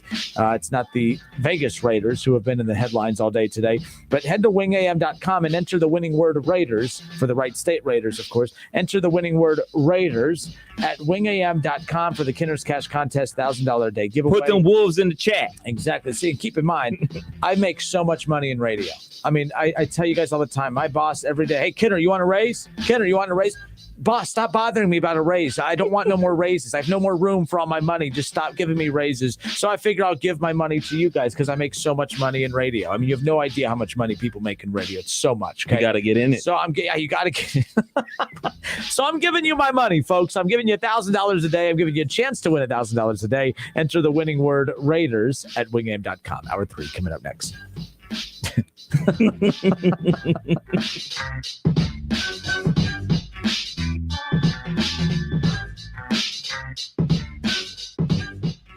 It's the Justin Kinner Show with Kev Nash, presented by Orion Sports Medicine. Frickin' football is here. Frickers has the games on all the screens, and you score with savings. Enjoy your favorite ice-cold domestic draft personal pitchers for only $6.50. A 48-ounce personal pitcher for only $6.50. And enjoy a plate of your favorite frickin' nachos for just $7. Take your frickin' pick. Frickin' chicken nachos, Mississippi barbecue nachos, or Nacho Supreme, only $7. This season, don't just be a football fan, be a Nacho fan. At the home for fun, food, sports, and spirits, Frickers. yours. The Western Ohio Home Builders Association invites you to the Fall Parade of Homes, Saturday and Sunday, October 23rd and 24th, from noon to 4 p.m. each day. Presented by Minster Bank, this free event will feature 13 beautifully designed homes for you to tour throughout the northern Miami Valley. Visit our new virtual site to see additional home tours and some stunning remodels. Whether you're in the market to build your dream home or remodel the home you already love, you are sure to find it at the Fall Parade of Homes. Visit us at poh.westernohiohba.com. OHMB 803342 and MLS 304138. Do you need help with a loan to purchase or refinance your home? Have you applied for a home loan and been told you do not qualify for a loan? Are you a first-time buyer and have questions regarding the home buying process? Are you considering refinancing your existing home? Do you live in Ohio, Kentucky, Indiana, Florida, or South Carolina? If you answered yes to any of the above questions, you need to call Forrest Ferris at 3rd Street Financial Home Loans at 513-320-5911, who is available 7 days a week to help you. We're 3rd Street Financial Home Loans, and Forrest Ferris specializes in approving home loans banks and other lenders cannot or will not approve. Some of our clients might have low credit scores, been through a divorce, want to buy a home for sale by owner, are in a land contract, or dealing with probate or estate homes. Call Forrest now for a free estimate, 513-320-5911. That's 513-320-5911. Offer valid for purchase or refinancing of homes located in Ohio, Kentucky, Indiana, Florida, and South Carolina only. Minimum loan amount $60,000. Limitations and restrictions apply. Looking for a career and not just a job? Then Dayton Progress is looking for you. Dayton Progress is the leading international manufacturer of tools and tooling components for the metal stamping industries and has immediate openings for their entry-level machinists. No prior experience is required, and Dayton Progress will train you, starting with the basics. They offer competitive wages starting at $15 per hour and up to $18 per hour with prior experience. New hires are eligible for merit increases after 90 days of employment. They also offer private health care, including vision and dental, free life insurance, a contributory 401k, promotions from within, company service recognition, and 100% tuition reimbursement to local state colleges. Dayton Progress is a great place to work and has been a Dayton landmark for over 70 years. Apply today by emailing your resume to jobs@DaytonProgress.com. That's jobs@DaytonProgress.com. Dayton Progress is an equal opportunity employer. Some people think fall is the best time of the year. It may also be a great time to consider getting vaccinated against COVID-19. Brought to you by BioNTech and Pfizer. WYNG 1410 Dayton, Dayton's ESPN Radio. We're live. We're local. Wait a minute, he struck him out. We're Dayton's ESPN radio station.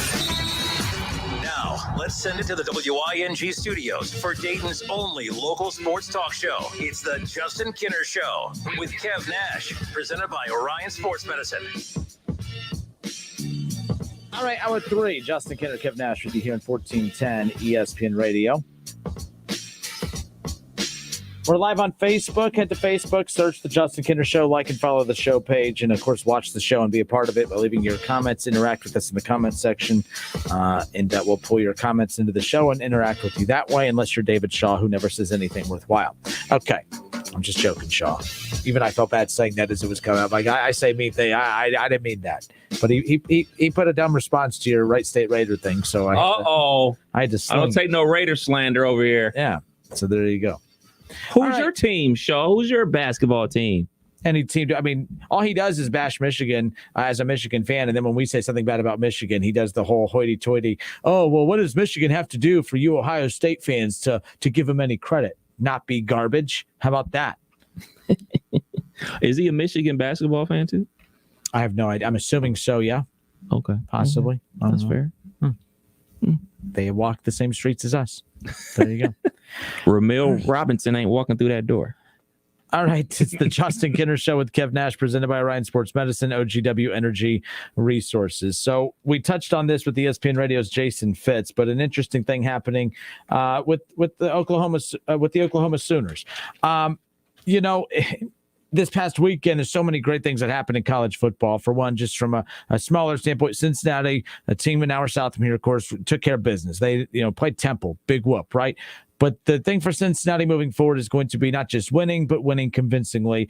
Basically telling the committee that, hey, we know we're not playing the best of competition compared to Ohio State, Alabama, and some of these other top teams in contention, but we're showing you by how we're beating these teams down that we are miles and miles and miles ahead of the competition that we're playing, which is very important.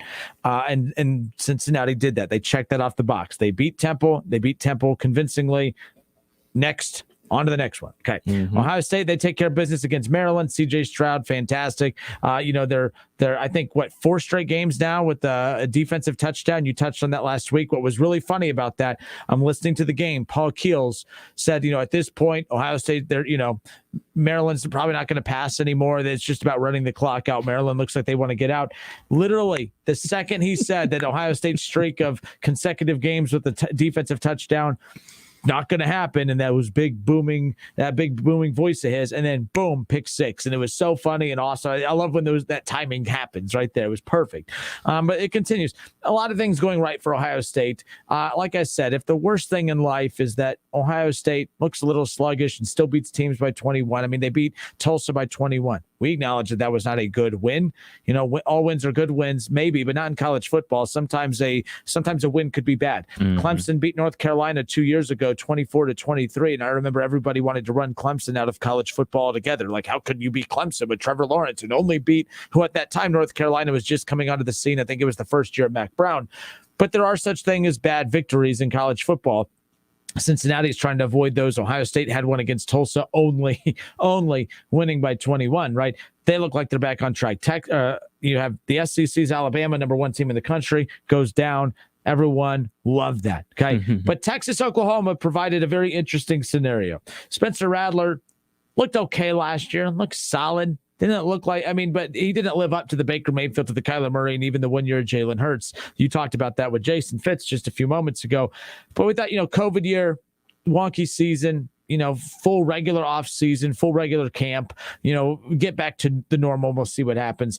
Rattler gets that humongous, name, image, and likeness deal and everything. And good for him, by the way. I'm not saying that he didn't deserve it, but I think we're starting to learn that in college football. Some of these guys are getting these big deals, but what happens when they don't live up to the performance on the field? Is he going to have that thing pulled from him? I would love to know what the fine print is in these contracts. But Rattler has not looked good. Rattler looks rattled. And, Lincoln Riley goes and brings in the 5-star true freshman Caleb Williams, and Caleb Williams, all of a sudden, it just sparked some life into that Oklahoma offense. They don't just come back and make it interesting. They come back and hold off Texas and get the win, and they keep their playoff chances alive. What a storyline. But we've seen scenarios like this in the past. We touched on this a few moments ago, but Dabo Swinney had to make that very tough decision back in the day with Trevor Lawrence as a true freshman. Kelly Bryant had just led Clemson to the playoff the year before. Kelly Bryant had Clemson undefeated 4 games into the season. Dabo Swinney said, thank you, no thank you. I have to make the cutthroat decision that although you're good enough for us to win games, you're not going to be good enough for us to win a national championship. I have to make this cutthroat decision. Kelly Bryant, off he went. Trevor Lawrence comes in. They win the national championship. Oh, how could you do that? Trevor Lawrence, or that Kelly Bryant worked so hard. He did so much for your team, yada, yada, yada. It's about winning championships. If you want to do about what's fair, that's fine. You're going to come in 3rd and 4th and 5th place a lot. If you want to do what you have to do to win, you got to be cutthroat. Dabo's cutthroat. He did what he had to.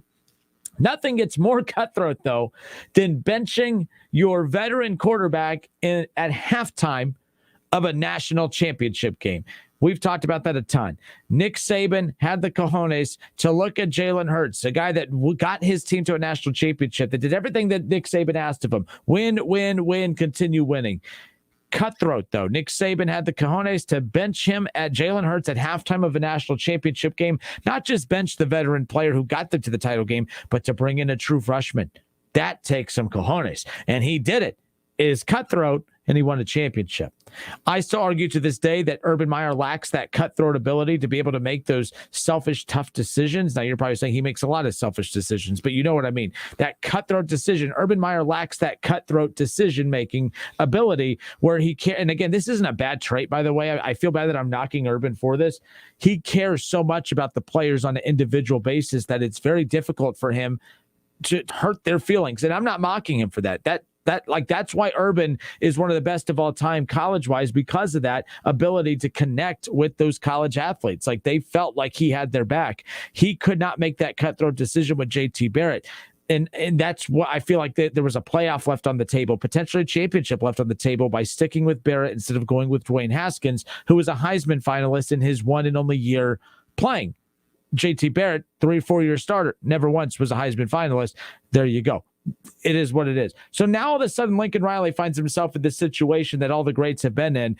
Urban Meyer did not make that decision, cost him a playoff and maybe a championship. Saban made the tough cutthroat decision. Dabo made the cutthroat decision to bench Kelly Bryant for Trevor Lawrence. Tua came in as he benched Jalen Hurts, talking about Saban. Now Lincoln Riley has a decision to make, because it was easy, Kev, to bench Rattler when he was playing poor to bring in Caleb Williams. Caleb Williams comes in, leads them back to beat Texas, and their playoff chances are still alive. That was the easy decision. It was easy to bench Rattler in the middle of him playing poorly. But now Lincoln Riley has to make the decision that Dabo had to make, that Saban had to make, that Meyer had to make, and that Ryan Day will one day have to make as well when it comes to C.J. Stroud and Quinn Ewers, in my opinion. And he has to make that cutthroat decision of looking at Spencer Rattler, who's been a part of this thing since the handoff from Kyler Murray, and since Jalen Hurts, I'm sorry. I think he has to make that cutthroat decision. If he wants to do what's best for Rattler and to show that he's loyal to his guys, he'll stick with Rattler. But if he wants to be cutthroat and show that he is of the ilk of a Nick Saban, a Dabo Swinney, he has to be cutthroat. You have to make Caleb Williams your guy moving forward. You cannot go with the emotional route of, I can't do that to him. You can. If it's about winning and winning national championships, you have to make these decisions. Some make it, some don't. Some have been rewarded for it. Others were penalized for it. Urban Meyer, to be specific. I think that Lincoln Riley has a big decision to make. The easy decision is to keep Rattler. Veteran, experienced. We know he's capable of being elite, but he's too inconsistent. Or you can go with the guy that just totally turned the energy around for a team that won a rivalry game on the road against Texas. I think Caleb Williams has to be the guy moving forward. Lincoln Riley has a chance to put himself up there with Dabo and Saban, and it comes down to this decision, really. I think he has to go make the cutthroat decision. Williams has to be the guy. This is a very tough decision for every coach to make. I did want to run down, something at Oklahoma. So think about it like this. Baker Mayfield, 2-time walk-on, transfers to Oklahoma for balls out of control. Heisman Trophy winner, ends up being the first overall draft pick. Kyler Murray, also a transfer from Texas Tech. Now, he was a 5-star quarterback out of Texas, won several state championships in the state of Texas, was a baseball phenomenon, obviously drafted into the MLB, was humbled. He sat behind Baker Mayfield. Think about it like that. Like Kyler Murray, a 5-star, sat behind a walk-on, because technically Baker Mayfield was a walk-on at Texas Tech and a walk-on at Oklahoma. Humbled himself. Jalen Hurts, like you said, benched in the national championship game after leading Alabama undefeated seasons and everything like that. They won a national championship. And then the following season, he is the backup. Like, people forget that. Like, he was only a sophomore when he was benched at Alabama. His junior year, he was second string, came in to the SEC championship game when Tua got hurt, helped them get the victory, get back to the playoff. We watched that at B-Dubs because we did our Buckeye pregame show. We came back from Reds Fest that day. Yep. And I remember watching that there. I'm like, you got to be kidding me, because they came back to beat Georgia, and that's how they got 2 teams in the playoff that year. What a story. What a story. Obviously, he took care of business in the classroom and was able to transfer and be immediately eligible. He transfers to Oklahoma, and like everybody knows, he played in that system, and that system got him to the NFL, and now he's a starter in the NFL. So those are 3 guys who were humbled big time. Like especially Kyler Murray and Jalen Hurts. They were humbled big time. And I watched that QB1 series, and I said this about other quarterbacks on there. Like our favorite quarterback from Ohio State to Miami to UNLV. Once a Buckeye, always a Buckeye. Unless you're Tate Martell. We've gone 2 weeks without that joke. That's pretty impressive for us. And he didn't strike me as a humble kid. And neither did Spencer Rattler. He never struck me as a humble kid. He struck me as a kid who kind of like knew his stuff didn't stink. He expected to be the next guy. He expected to be the next Baker Kyler, Jalen Hurts. He expected to become the next guy, the plug and play. I'm going to go to the NFL. Like, he just doesn't seem like a humble kid. And when I was watching that game, I saw the bench reacting to Caleb Williams in a way that I've never seen them react to Spencer Rattler. I watched the West Virginia game when he got booed off the field from the fans, from the Sooner fans and everything like that. All that stuff, all that bravado that he has, and I'm the man type of attitude and everything like that, nobody would dislike it because that's what it is. People are not liking him because of that.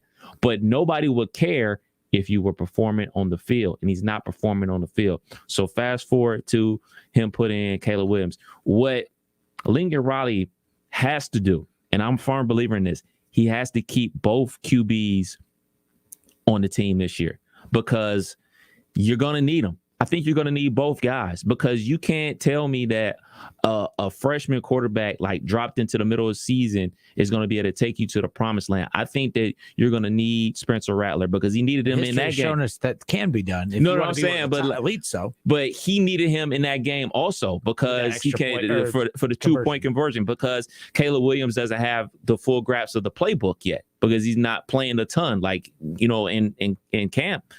Spencer Rattler's the guy. He's getting most of the snaps and everything like that. You find that odd then, him not having a full grasp of the playbook? I mean, maybe Lincoln Riley knows, but like he told the media, we'll just have to see how it goes. Right. You kind of need to know, like, because you kind of, like, to your point, like, Williams needs to be taking first string. Yeah, I know he's like, taking snaps now. Reps. Like, that's the thing. So it's like, that's important. So if he is taking all those snaps, you've kind of already made up your mind. So that's why I'm like, I agree with you. Like, if he didn't know the playbook and all that. But that's why I don't like Riley's responsive. Well, we'll just see how it goes. Well, no, you got to be. I know it's not easy. You're going to hurt his feelings. And I'm not mocking him, by the way. Feelings like that stinks. Like it really does. I can't imagine. Can you imagine Jalen Hurts' feelings at halftime that you're being benched at halftime for a true freshman? I can't imagine that. I mean, you look at the fact Kelly Bryant, he did nothing wrong. Right. All he did was win. He got him to the playoffs. They were undefeated that very next year. And Dabo went to him and said, yeah, dude, you're going to have to move because Trevor Lawrence is coming in. But it led to championships. Mm-hmm. Will it lead to a championship for Oklahoma? No one's looking at them as that right now, but it very well might be if Williams is the guy. It might. And you know especially this year when there is no clear-cut number one. And something that Williams adds to that team that Spencer Rattler doesn't, he doesn't add the running element at all. Like Spencer Rattler is not a dual threat quarterback. He's a drop back quarterback. So me and my buddies were asking like, okay, let's just say he stays true to his word, rides out the rest of the season and says, Coach Riley says, all right, it's an open competition come spring, best man win the job, which is obviously perfectly fair. And Spencer Rattler said, no, I'm hitting the transfer portal. Where does he end up? My buddy who is a Nebraska fan, I asked him, like, would you want him? He's like, no, I'm good. So I'm thinking to myself, where in the world could he land? I got the perfect place for him. Cincinnati. No, he even looks like Ryder too. Like they play the same style. I'm just saying, like they would look. That would be perfect. Cincinnati. Where do you think he ends up? Oklahoma. No, not wow. He stay no. Hot take Central. Baby. No, Ole Miss. Matt Corral. He's projected to be one of the first quarterbacks off the board in the NFL. Matt Corral goes to the NFL. You slide into that spot with Lane Kiffin. Lane Kiffin is known for putting up a ton of points. You go there, you put up a ton of stats, then you head off to the NFL. Not bad. And he wants to get to the end. He was on pace to be a top draft pick this year. Like he had no plans of going back to college next year. I don't think he has a choice now. Yeah, I don't think he got enough tape. I don't think he got enough tape to go to the NFL. So I think that would be the best move for him because you got to put up more film. You got to put up stats. You got to put up numbers. You're going to be playing against competition. So if Matt Corral decides to go to the NFL, you dial up Lane Kiffin and say, hey, what's happening? I'll come play for you. Yeah, I'm sure you never thought that you'd be playing at Ole Miss, but hey, man, the ultimate goal is to go to the league, right? And I think that Lincoln Riley gets a ton of dudes to the league. Now, if you can't get to the league off Lincoln Riley and Lane Kiffin, there's something wrong with you. Yeah, and I guess the big question too is, and I really like we talked so much about name, image, and likeness coming into the year. I almost forgot the order of the letters that those go in. That's how long it's been since we brought up NIL. But I wonder what the fine print. I mean, you're talking about cutthroat decisions that coaches have to make. I mean, these businesses that are involved in these name, image, and likeness deals, I mean, is there fine print of it's dependent on whether or not you're the starter? Because let's be clear, you talked about how Oklahoma's got to rely on both quarterbacks moving forward. That's not the norm because, I mean, Justin Fields was the guy last year for Ohio State. We knew Jack Miller and C.J. Stroud were the backups, but the rest of college football, never even heard of those two because they didn't even sniff the field at any point last year. Right. And we thought, big blowout games be a chance to see who next year's quarterback, this year's quarterback would be. We never got to see any of them. Same thing, Tua, it took him getting hurt before Mac Jones came in to replace him for the rest of that year. Otherwise, I hadn't heard of Mac Jones. I hadn't heard of Mac Jones before Tua goes down and gets injured. So it's not the norm to have two quarterbacks. And that saying, if you have two, you have none. Maybe they have none, but to your point, until Williams gets caught up. But how much effort are you going to get from Rattler at that point, who might mentally check out if he knows he's just helping along the progression of Williams just to grasp the playbook for another week or two before they say, okay, rattle yourself over there. Or he can step his game up. I mean, you're the upperclassman. You've been there X amount of years. You've been in the weight program. You know this playbook. Well, you're supposed to know this playbook inside and out. So step up to you and play to your potential. And he won't play if you play better. Because there was no need to put him in the game if you stop turning over the ball. Well, a wise quarterback once said, don't swing and miss a second time.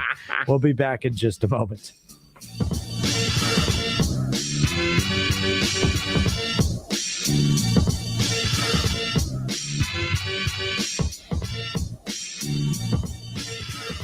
It's the Justin Kinner Show with Kev Nash on 1410 ESPN Radio. ESPN 1410 Wing AM weather. This afternoon will be partly cloudy, a high near 75. Tonight will also be partly cloudy, a low near 55. And tomorrow will be partly cloudy, a high near 80. I'm Pete Spivak for 1410 ESPN Radio. Nobody protects you from mayhem in Ohio like Allstate. I'm a speed bump. Did you hear what I said? I'm a speed bump.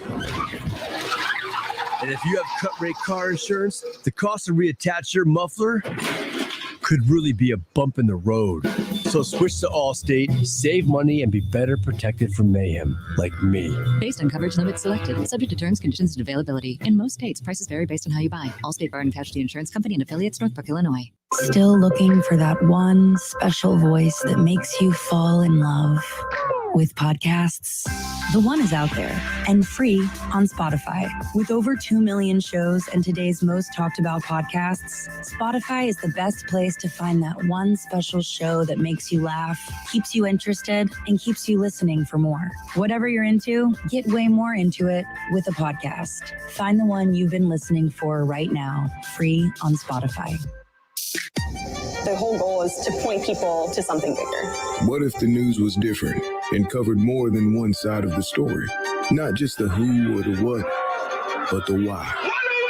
What if it took you closer? It's information and people want it. So you can make up your own mind. What if the news lets you think for yourself? Introducing a new point of view. Yours. Newsy. Watch Newsy free on your TV. Learn more at newsy.com. When getting the job done right is job one, you need construction equipment that's built right. From compact track loaders to the world's #1 selling compact excavator, the Kubota construction lineup features durable Kubota engines, more comfort, and the versatility to do it all and do it right. Visit your local Kubota dealer today. Go to KubotaUSA.com for full disclaimer. See Columbus Equipment Company, 7570 New Carlisle Pike in Dayton.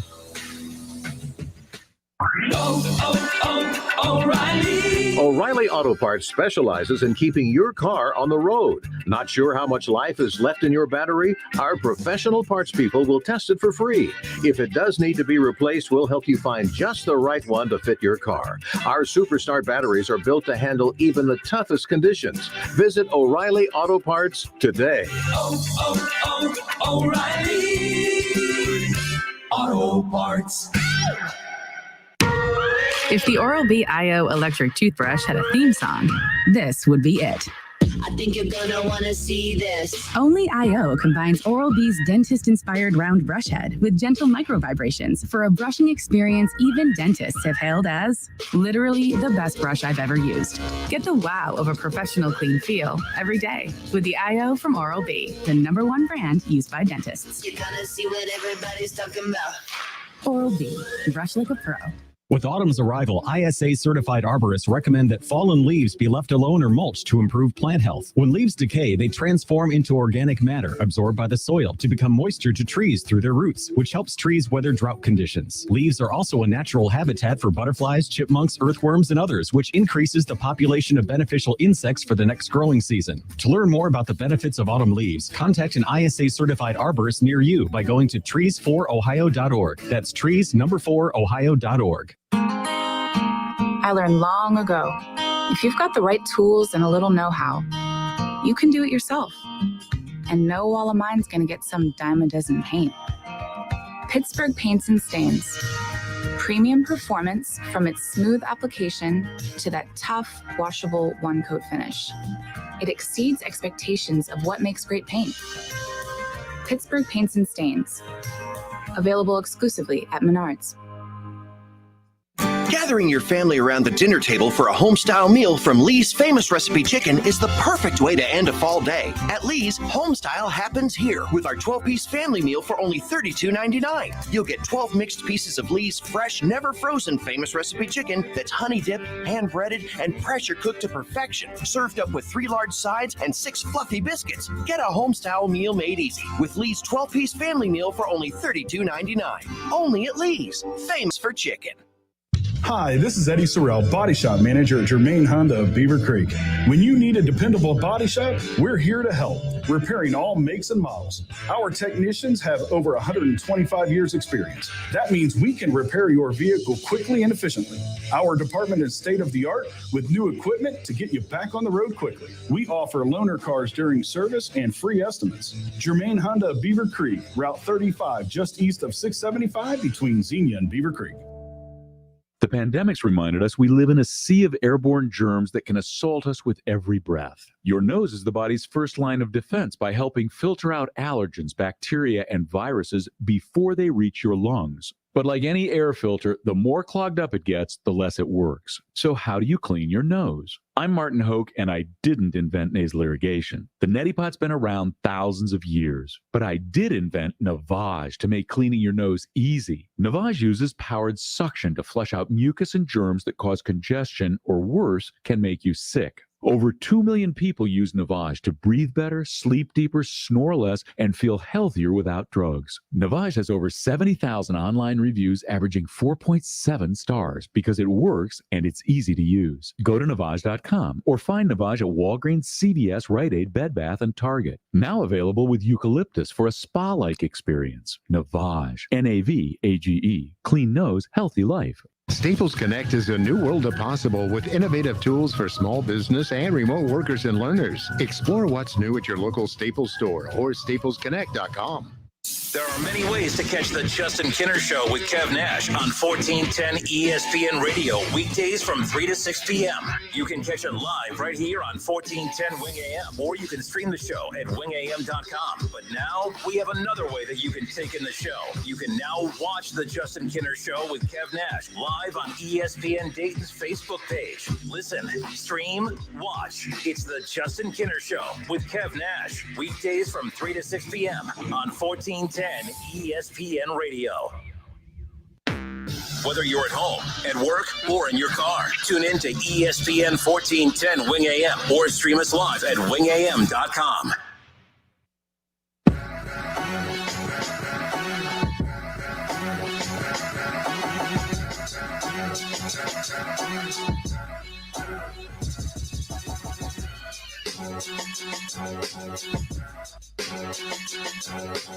So since COVID began in March of 2020, we're about to start the third NBA season within that stretch. Isn't that crazy? Crazy.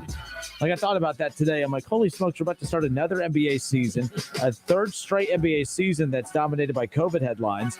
That's COVID I mean, you could argue it was here in November of 19, but overall, like when it, hit the sports landscape, it was March of 2020, so that's what's crazy to me is we're starting our third NBA season since then. We had the bubble champion, you had last year's NBA champion, the Milwaukee Bucks, and the partial regular season, some fans, limited fans, all that. But now, we're entering a regular season, full arenas, everything like that. But there's still a lot of the COVID thumbprint on a lot of the protocols. And some of these are NBA mandates and some of these are state mandates. And we all know that everyone's been following this. The Brooklyn Nets were, the big headline starting that was Kyrie Irving. Kyrie Irving refuses to get the vaccine. And because the state and the city in which he plays in has the mandate that no one can practice or play unless you are vaccinated.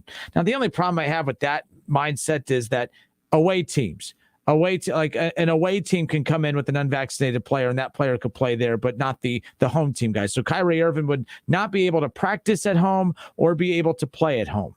And that, to me, I just thought was, okay, no one's holding you down, jabbing you with the pen, a needle, but they're basically saying you got to get vaccinated. If you don't get vaccinated, you can't play. It's pretty dang simple. It's no different than you got to take a drug test and everything like else. You got to do this to play. You got to pass a physical to play. There's so many things. Like I've never heard anyone say, oh yeah, I want to play, but I'm not going to take a physical. I'm just going to play. Well, no, you got to pass a physical to be able to play. No, I don't want to do that. You can't make me take a physical. No, you have to be medically cleared. What? This is America. You can't make me take it. No, to play, you don't have to, but if you want to play, you have to do this. That's kind of where we're at with this.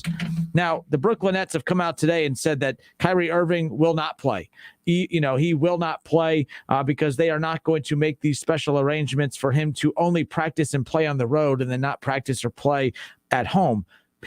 Nets fans are upset about this. Kyrie's upset about this, and and his circle's upset about this, and I get why they're upset about it to a certain extent. But at the same time, this has been probably of all the storylines that have come out of COVID, this is the most unique one. A player that was trying to only play on the road, only practice on the road, not play at home, not practice at home. This was the strangest ordeal, and of course, it all centers around one of the most unorthodox players in the history of the league. Polarizing figure in Kyrie Irving. It's unbelievable, and it doesn't surprise me and look, I'm not judging his stance on it. He doesn't want to get it. I get it. But what I'm not going to what I'm not going to sympathize with is, well, they're forcing me to do it. It's no different than any other protocol that needs to be put in place for you to be able to play, whether it be getting medically cleared through a physical and so on and so on. This is technically a part of that process. I just find this whole storyline and situation fascinating, to be honest with you. Yeah, we got to say this, though. Over 96% of the NBA players are vaccinated. So this individual, we only know of Kyrie Irving and Bradley Beal. Kyrie Irving, Bradley Beal, Jonathan Isaac, and Andrew Wiggins. Those are the four names that we all know that aren't vaccinated. Mm-hmm. Andrew Wiggins has now been vaccinated. So there's three guys that we know of that aren't vaccinated. We got to keep remembering that 96% of the NBA, 500 total players in the NBA, by the way. So yeah. So that's a lot of guys vaccinated. So this is a big story because Kyrie Irving is a big star. Now, and we also have to remember this isn't an NBA rule. This is a city rule, and the city that he plays in has these restrictions. So he can't play in home games. He can't play at Madison Square Garden because that's also in New York City. Can't play in San Francisco. But what people have to remember is, rules change all the time. So just because he can technically play on the road now doesn't necessarily mean that all right, well, Detroit, yeah, we got a new vaccination policy. You can't come here unless you're vaccinated. So boom, you can't play there. Or Cleveland, boom, you can't come play there. Like this thing can just happen. So as far as Kyrie is concerned, for me personally, I don't necessarily have a problem with people that don't want to get vaccinated, and him included, and everybody else that's not vaccinated, as long as you're willing to live your life like a hermit, because we're supposed to be out here on this whole the trust policy. Hey man, you cannot wear a mask because you're vaccinated. Well, when you go to Kroger at 9:00 in the morning, like I do, and me and my wife are the only people in there with masks on, and we are vaccinated, you mean to tell me the other 100 people in there are vaccinated? No, because if you go to the website, it says only 40% of Ohioans are vaccinated. So my thing about this is if Kyrie is going to be out here living his life like a hermit, then go ahead. But you're not. Just like the rest of the population ain't. People out here living it up, living their best life like ain't nothing going on. Look, man, I think that people have to realize this about Kyrie Irving. Whatever you predict that he's going to do, it's a gamble. I have no idea what he's going to do. Is Kyrie going to get vaccinated? I have no idea. Is Kyrie Irving going to retire? I have no idea. Is Kyrie Irving going to go and live off somewhere and we never see or hear from him again? I have no idea. But this has a domino effect because Kevin Durant plays for the Brooklyn Nets because of Kyrie Irving. James Harden plays for the Nets because of Kevin Durant. You know who's a free agent at the end of the season? James Harden. So like this whole thing can unravel very quickly. But there's also something that I was talking to one of my buddies about. You got to remember, the Brooklyn Nets were a half a shoe size away from going to the Eastern Conference Finals last year. KD, if he was like award 10.5 instead of 11, that's a 3-ball, and that's game time. And we off to the Eastern Conference Finals with Kevin Durant and a 60% James Harden going up against the Hawks. I like the Nets winning that. So then they're in the finals, and then it's all bets are off. So I don't necessarily believe that they need Kyrie Irving to win a championship. So I know it sounds crazy, but trade him. What's disappointing is you don't need Kyrie Irving to win that championship, but what you do need is that chunk of cap space that he's sitting on, because that's the difference between, I mean, yeah, I agree with you. Yeah, it was that shoe size difference between that, but like I will take 3 upper end role players before I take one of Kyrie right now, not from a talent standpoint, but Kyrie brings a lot of outside stuff too. Right. And like, and that's really what it comes down to, but you can't, and I agree with you, move on from, but you can't cut them because then you just eat that money. I heard Stephen A. Smith say today that unfortunately that the Nets they're a franchise that they have money. They can eat that money. In fact, don't look at it as, oh, we lost that money. Look at it as that's the investment that you are making into you're basically buying that distraction off. Right. You are basically just eating that money to say, hey, you know what? We'd rather lose that money and lose the distraction. We're basically losing that money to pay for the loss of the distraction, as opposed to just keeping him there because we're paying him a lot of money and making everyone's life hell because of all the just the bad mojo that he brings with him. And I do think the dude's a good dude. Like I just think everything he does gets spun into a negative light. I think some of it's self-inflicted, but he does so many crazy, chaotic things that it makes it hard for us to highlight the great things he does too. The charity stuff, the way he gives back to the community, yes, to the African-American community, but to his community all over. Like we can't even focus on that or use that. Like he's actually one of the big, like one of the main players in the NBA that is on the front line giving back constantly.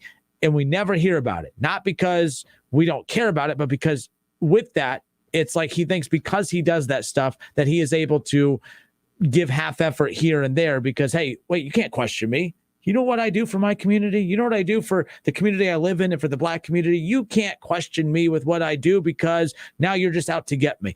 That's where it becomes a distraction with everything else. And we can't focus on the good he's doing because it's just chaos constantly. But there's a pattern here. The chaos has always surrounded him, even going back into high school, even going into Duke. There was just so many weird things that like my fandom of his at Duke, I never even paid attention to. I'm like, oh yeah, there always has been chaos with him every step of the way. It's like he doesn't like things when they're he does. I don't want to say he doesn't like to be happy, but like, there's always so much good that goes on in that dude's life that it's like he doesn't like when things are going well. He has to create his own chaos. You win a championship with LeBron. You're well on your way to being the next dynasty in the NBA. And, I don't want to be LeBron's sidekick. I want to go elsewhere. And then you've been just swimming in mediocrity ever since then. It's like he just can't stand being in a good... Then you come out on top. You end up with James Harden and Kevin Durant, and you still find a way to bury yourself in mediocrity with all the noise. And that's just what's so unfortunate about Kyrie Irving, because he has the platform and the talent and the mindset to do so much good, but he just can't get out of his own way. And that's what's disappointing. His work with the WNBA. Yeah, like there's just so much he does. So much great things. And like, you're right. But the thing about this whole situation with him it becomes a distraction because 96% of the NBA is vaccinated, and he's like the lead guy not being vaccinated and everything like that. It becomes a distraction because it is a distraction, but distracting them from trying to win a championship and play ball and everything like that. But like, what do you do? What do you do? You're stuck, like, because in a regular season, of course you will want him on your team. Of course you want everything to pan out, but I just don't see it panning out the way people think, because I firmly think that Kyrie Irving is his own man, and him doing this, if he's doing what he personally thinks is right for him, which everybody has the right to do, the Brooklyn Nets have to do what's right for them as well. And if cutting him or trading him or whatever the situation comes out to be, they have to do what's right for them too. And you know me, I'm not like the company guy, the team guy, but like, come on, man. Like we can't operate like this. You can't be a part-time player in the NBA. Like, it just doesn't work like that. Like, and especially like you're a main cog in the wheel. You know what I'm saying? You're our starting shooting guard. Like, you have to play. Like, we need you to play. You're not injured. This is not an injury. And I respect his beliefs. You know what I'm saying? He comes across with some things that I can understand. I may not believe in them, but I can understand where he's coming from. But in the same breath, you doing what's right for you, Kyrie. I respect it. All right, man. But in the same breath, the Nets have to do what's right for them. And if cutting him or trading him to another team to get ancillary parts to help them win a championship is something they got to do, I think it's on the table. Yeah, because there was talk today about, you have Ben Simmons, who wants out of Philadelphia. You have Kyrie, who maybe doesn't necessarily want out of Brooklyn, but isn't capable of playing in Brooklyn because of everything going on. So, that would be a great trade opportunity. Like the Sixers have been adamant that they do not want to make a trade for Ben Simmons unless they get a star in return. Well, you would think in a perfect world, the perfect trade scenario would be to send Ben Simmons to Brooklyn in exchange for Kyrie Irving. But the problem is to have your point, you can't trust him, because at the end of the day, you don't know what he's going to do. Right. Retire, show up, and everything's fine to start. And then a couple games in, realize, this ain't for me. I don't want to do this. Like, I don't even think that the Sixers would trust trading Ben Simmons for that. Like, you might as well have went and got Colin Sexton or someone from Cleveland. I'll take Colin Sexton and his reliability over a much more talented and dynamic guard in Kyrie Irving and his unpredictability. I think it's just it's a lose-lose situation for everybody. This is a mess, but this is the most interesting storyline that has developed out of this, because of the fact that it's not a league thing. Right. It's a statewide thing like that. I mean, the mindset of that Kyrie actually expected the Nets, and good for the Nets, by the way, because the league bows down to the players, which I know the way I say that, it sounds like a bad thing, but like, the NBA players have more power than any other pro athletes in any other sport. More than baseball? Yes. They got paid full salaries for playing. I know. I think that power, though. I think power-wise, though. Star players. Star players, but like the star players that have a type of power that no other athletes have. Like, there's not a baseball player that has the power that LeBron and Kevin Durant has. That's not touched. Collectively, the league, I guess, baseball probably has more power because more their union. Yeah. But I mean, like an individual, even with the players' union in place in the NBA, LeBron's not happy. I ain't playing. I mean, he's as valuable as some of these franchises in the NBA are. So, true. Like, there's not a player. You can't combine 5 athletes in Major League Baseball to equal the value of what LeBron is to the NBA. So that's what I mean by that. Like, and Kyrie has a little bit of that power where he's going to go to the Nets and say, you're going to do what I say because I'm Kyrie Irving and I have leverage because of how much money you've invested into me and our championship hopes resided with me. You're going to do what I say. But that's not what this situation is. This is the state saying, hey, you can't play or practice or work unless you're vaccinated. Right. So get vaccinated. Oh, you're not going to get vaccinated? Okay, well, that's fine. You can go take your 40 road games and you can go practice on the road and play on the road. So now what that's done is it's taken the power away from, it's taken the decision-making ability away from the NBA, took it out of the state. It's basically put it on the Nets and said, you're going to allow this to happen? You're going to let him. So I don't say good for the Nets, but good for the Nets for setting that precedent of, hey, we're supporting you, but we got to do what's best for our team as a whole. We can't just allow you to practice on the road and play 40 games on the road. Can't even get any rhythm like that. On top of the 25 games he's going to take off anyways, because he's just going to disappear for no damn reason. So he's not reliable. Like, let's say he was reliable. I guarantee you the Nets may have considered this for Kevin Durant. Kevin Durant, if healthy, shows up every day to practice, shows up to every game that he's capable of playing in. They could probably make an exception for Kevin Durant, and I believe they could have made an exception for Kyrie, but Kyrie's not even dependable on, even if he is cleared to play and practice in Brooklyn. He just doesn't show up. No call, no shows. You ever work with those people, the no call, no shows? They're the worst. Kyrie's that. So he's not even reliable in a normal environment. This is even more, I don't say toxic, but it's just not conducive to a normal, steady environment that he needs to thrive in. And it's tough to find one to even do that for. So my thing about him is I don't think he loves the NBA. Like, you hear like, especially guys like, Imani Bates and things like that, like the hot shot 5-star dudes that are going to be one and done. Like their whole goal is to go to the NBA. I can't wait to get to the NBA. I don't think Kyrie Irving really cares about the NBA. I think he loves to play basketball. I think Kyrie Irving would be perfectly content with a hoop in his backyard. Hey, man, I'm about to go play basketball by myself. And I think he would be perfectly content with that. I don't necessarily think he needs the NBA. Like, I think it'd be cool to show up at some run at UCLA or something like that in the offseason and go get some shots up and have some fun to play basketball. I don't think he has this burning desire like, oh, man, I got to be in the NBA. I need to be in the NBA. I belong in the NBA. I think he's just a dude just like, that doesn't need it or doesn't care to want it. And that's perfectly fine. But at the end of the day, like you said, the Nets have to do what's right for them, just like Kyrie Irving is doing what he feels is right for him. So in turn, we can't allow you to be a part-time player and play road games. So imagine this. Imagine if they said like, yeah, we're going to do this. We're going to let you play the road games. You know what happens? If they make to the NBA finals, you can't play in home games in the NBA finals. The NBA finals. So let's say you're playing the Lakers. You're only playing in the Staples Center. We got game 7 at home. Oh, we don't have our shooting guard. Great. Like, it's just not work. It's not feasible.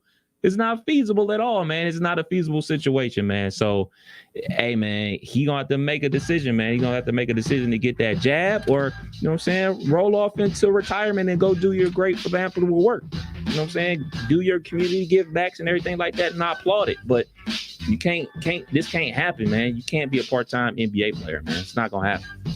All right. It's the Justin Kinner Show with Kev Nash, presented by Orion Sports Medicine and OGW Energy Resources.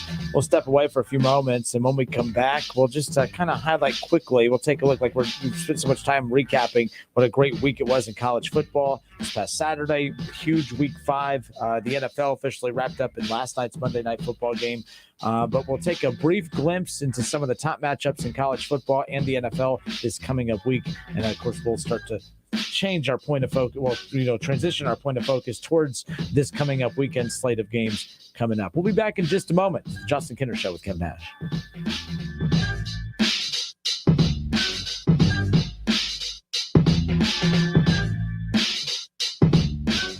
It's the Justin Kinner Show with Kev Nash, presented by Orion Sports Medicine. Want to buy your own home but think you can't afford it? What if you got down payment assistance or a discounted interest rate just for being a recent college grad, teacher, nurse, or veteran? The Ohio Housing Finance Agency offers this and more, and our programs are always available for eligible Ohioans, big city, small town, and everywhere in between. Find out if you qualify at myohiohome.org. That's myohiohome.org. Home ownership, ready when you are.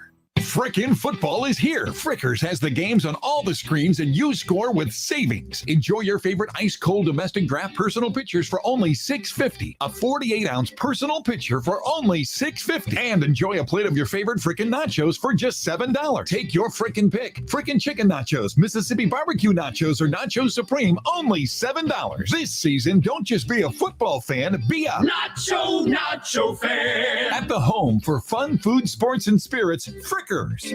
Hi, John Glazer here for Glazier Soft Water. We've been making water great since 1988, and no matter what your water issues, we have solutions. Your city water can be clear, but still be hard and have the taste and odor of chlorine.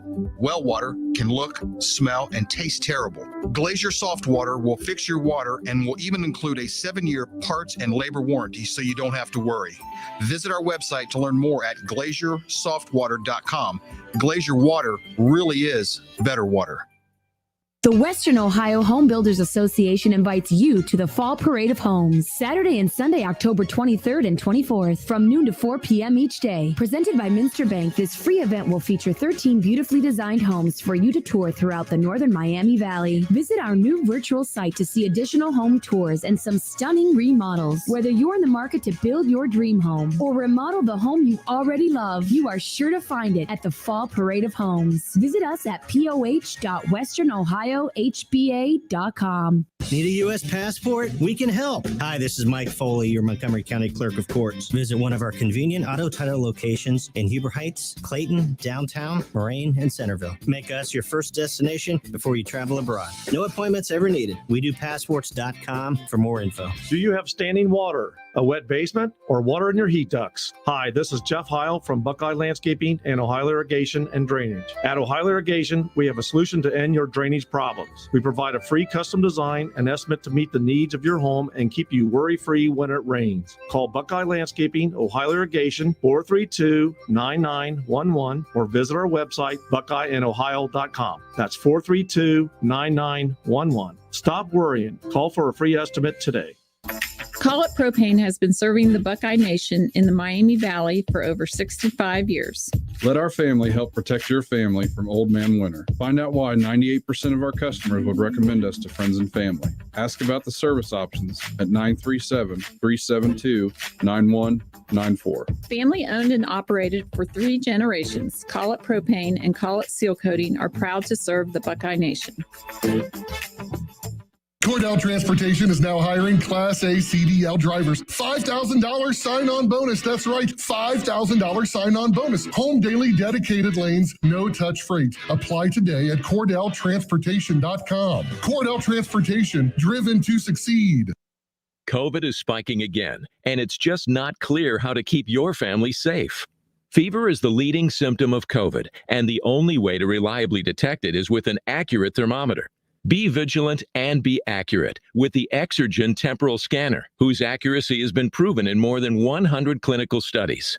Non-contact thermometers are proven to be inaccurate and will not reliably detect a fever that might mean COVID. Learn more at Exergen.com.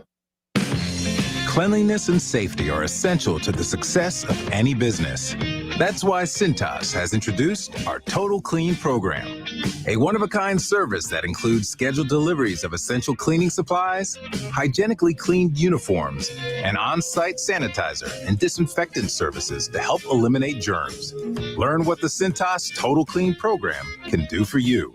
Oh, I'm ready! Visit Cintas.com and get ready for the workday. Some people think fall is the best time of the year. It may also be a great time to consider getting vaccinated against COVID-19. Brought to you by BioNTech and Pfizer. Call William Brockman and Sons Heating and Air Conditioning at 937-222-8638 for reliable Lennox products that can make the air in your home absolutely perfect. Ohio license number 14911. COVID is spiking again, and it's just not clear how to keep your family safe. Fever is the leading symptom of COVID, and the only way to reliably detect it is with an accurate thermometer. Be vigilant and be accurate with the Exergen temporal scanner, whose accuracy has been proven in more than 100 clinical studies. Don't rely on non-contact thermometers. They are proven to be inaccurate and will not reliably detect a fever that might mean COVID. Learn more at Exergen.com. Exergen is changing the way the world takes temperature.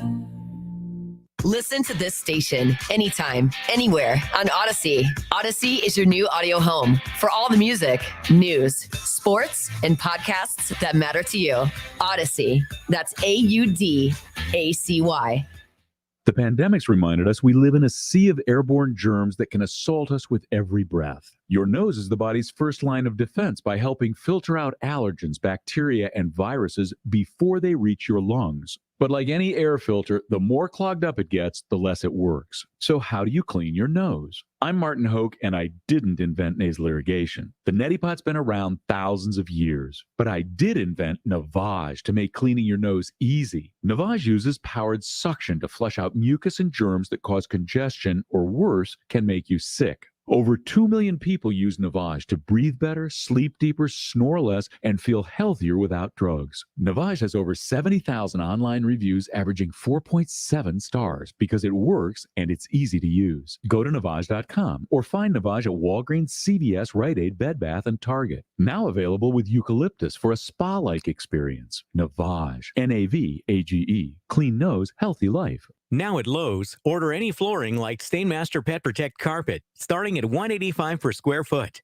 See in-store associate or product detail page for warranty information.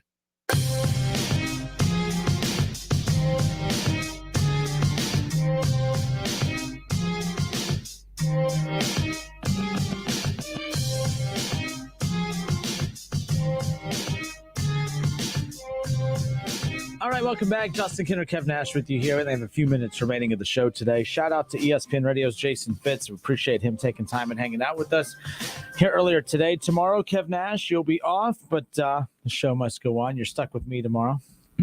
Just me. So no one here to keep me in check, which is sorry, guys. So, but tomorrow, NFL Hall of Famer Anthony Munoz will be on the show with us. We'll look ahead to the Bengals matchup with the Lions and talk about the Bengals' hot start to the season, 3-2, right there in the mix of things as we are about a month and entering that month and a half points into the season. Some winnable games coming up. I know the Bengals have the Lions this Sunday, then the Ravens, and then they have the Jets. So at 3-2. Let's say you beat the Lions, lose to the Ravens, beat the Jets. I mean, you're 5-3 to start. I'd say after winning 6 games in 2 years and to potentially be 5-3 the first half of the season, I'd say that's pretty impressive. But don't worry, you're going to be starting the second half of the season off with a loss because you got the Browns week 9. So I'll be at that game. Oh, yeah. I got to get someone to cover my Sunday morning show, but I think I might be looking at that guy. I haven't really decided yet what I'm going to do yet, but I will be in Cincinnati for that Browns game. My birthday's on November 2nd. That's the week that they play. So Nora's taking me to the Browns-Bengals game. Look at that. Look at love. I love the Browns. Yeah. You're getting in trouble tonight, dog. So only about 90 seconds remaining, but a lot of big games in college football coming up this weekend. UCF at Cincinnati. This is an interesting one right here again, because we're only, sometimes we look at these in the scope of these conference games, but then I forgot we're looking at Cincinnati as, oh yeah, this shouldn't be a thing. If Ohio State was playing UCF this weekend, we wouldn't be saying it's a big game, but it looks like a big game. UCF would love. UCF went undefeated for 2 years, didn't get to sniff the playoff conversation. And yet here's Cincinnati doing exactly what UCF did, and they're getting all the love and the attention. UCF would love nothing more than to punch the Bearcats right in the face and to end their playoff hopes at Nippert Stadium this coming up Saturday night. How cool would that be? That wouldn't be cool. Because I'm rooting for the Bearcats. I said Saturday night, but at noon. Oh, another big noon kickoff. All right. It's on ABC too, so there you go. No, it doesn't mean crap. If it's not on Fox at noon, it's a horrible game. So the thing about UCF, their quarterback is out for the year, so they're playing with a backup quarterback. So UC win this game and win it the way you're supposed to. Michigan State, number 10 in the country. They're at Indiana. They're a 4.5-point favorite.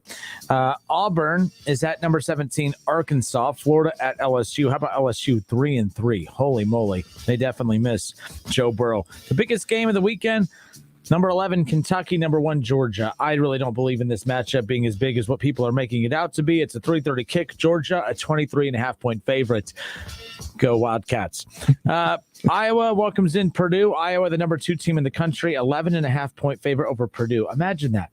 Imagine if Ohio State was the number 2 team in the country and only an 11.5-point favorite at home with Purdue in town. Give me a break. Or imagine losing to Purdue by 30. By 30! 29. 29.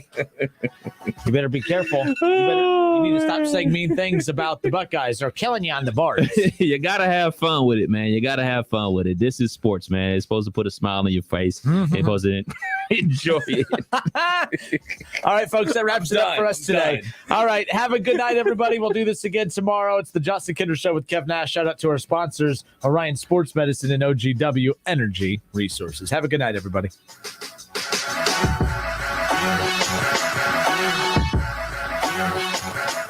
WING 1410 Dayton. Dayton's ESPN Radio. Playoffs today, all 3 games on other ESPN radio outlets. Right now,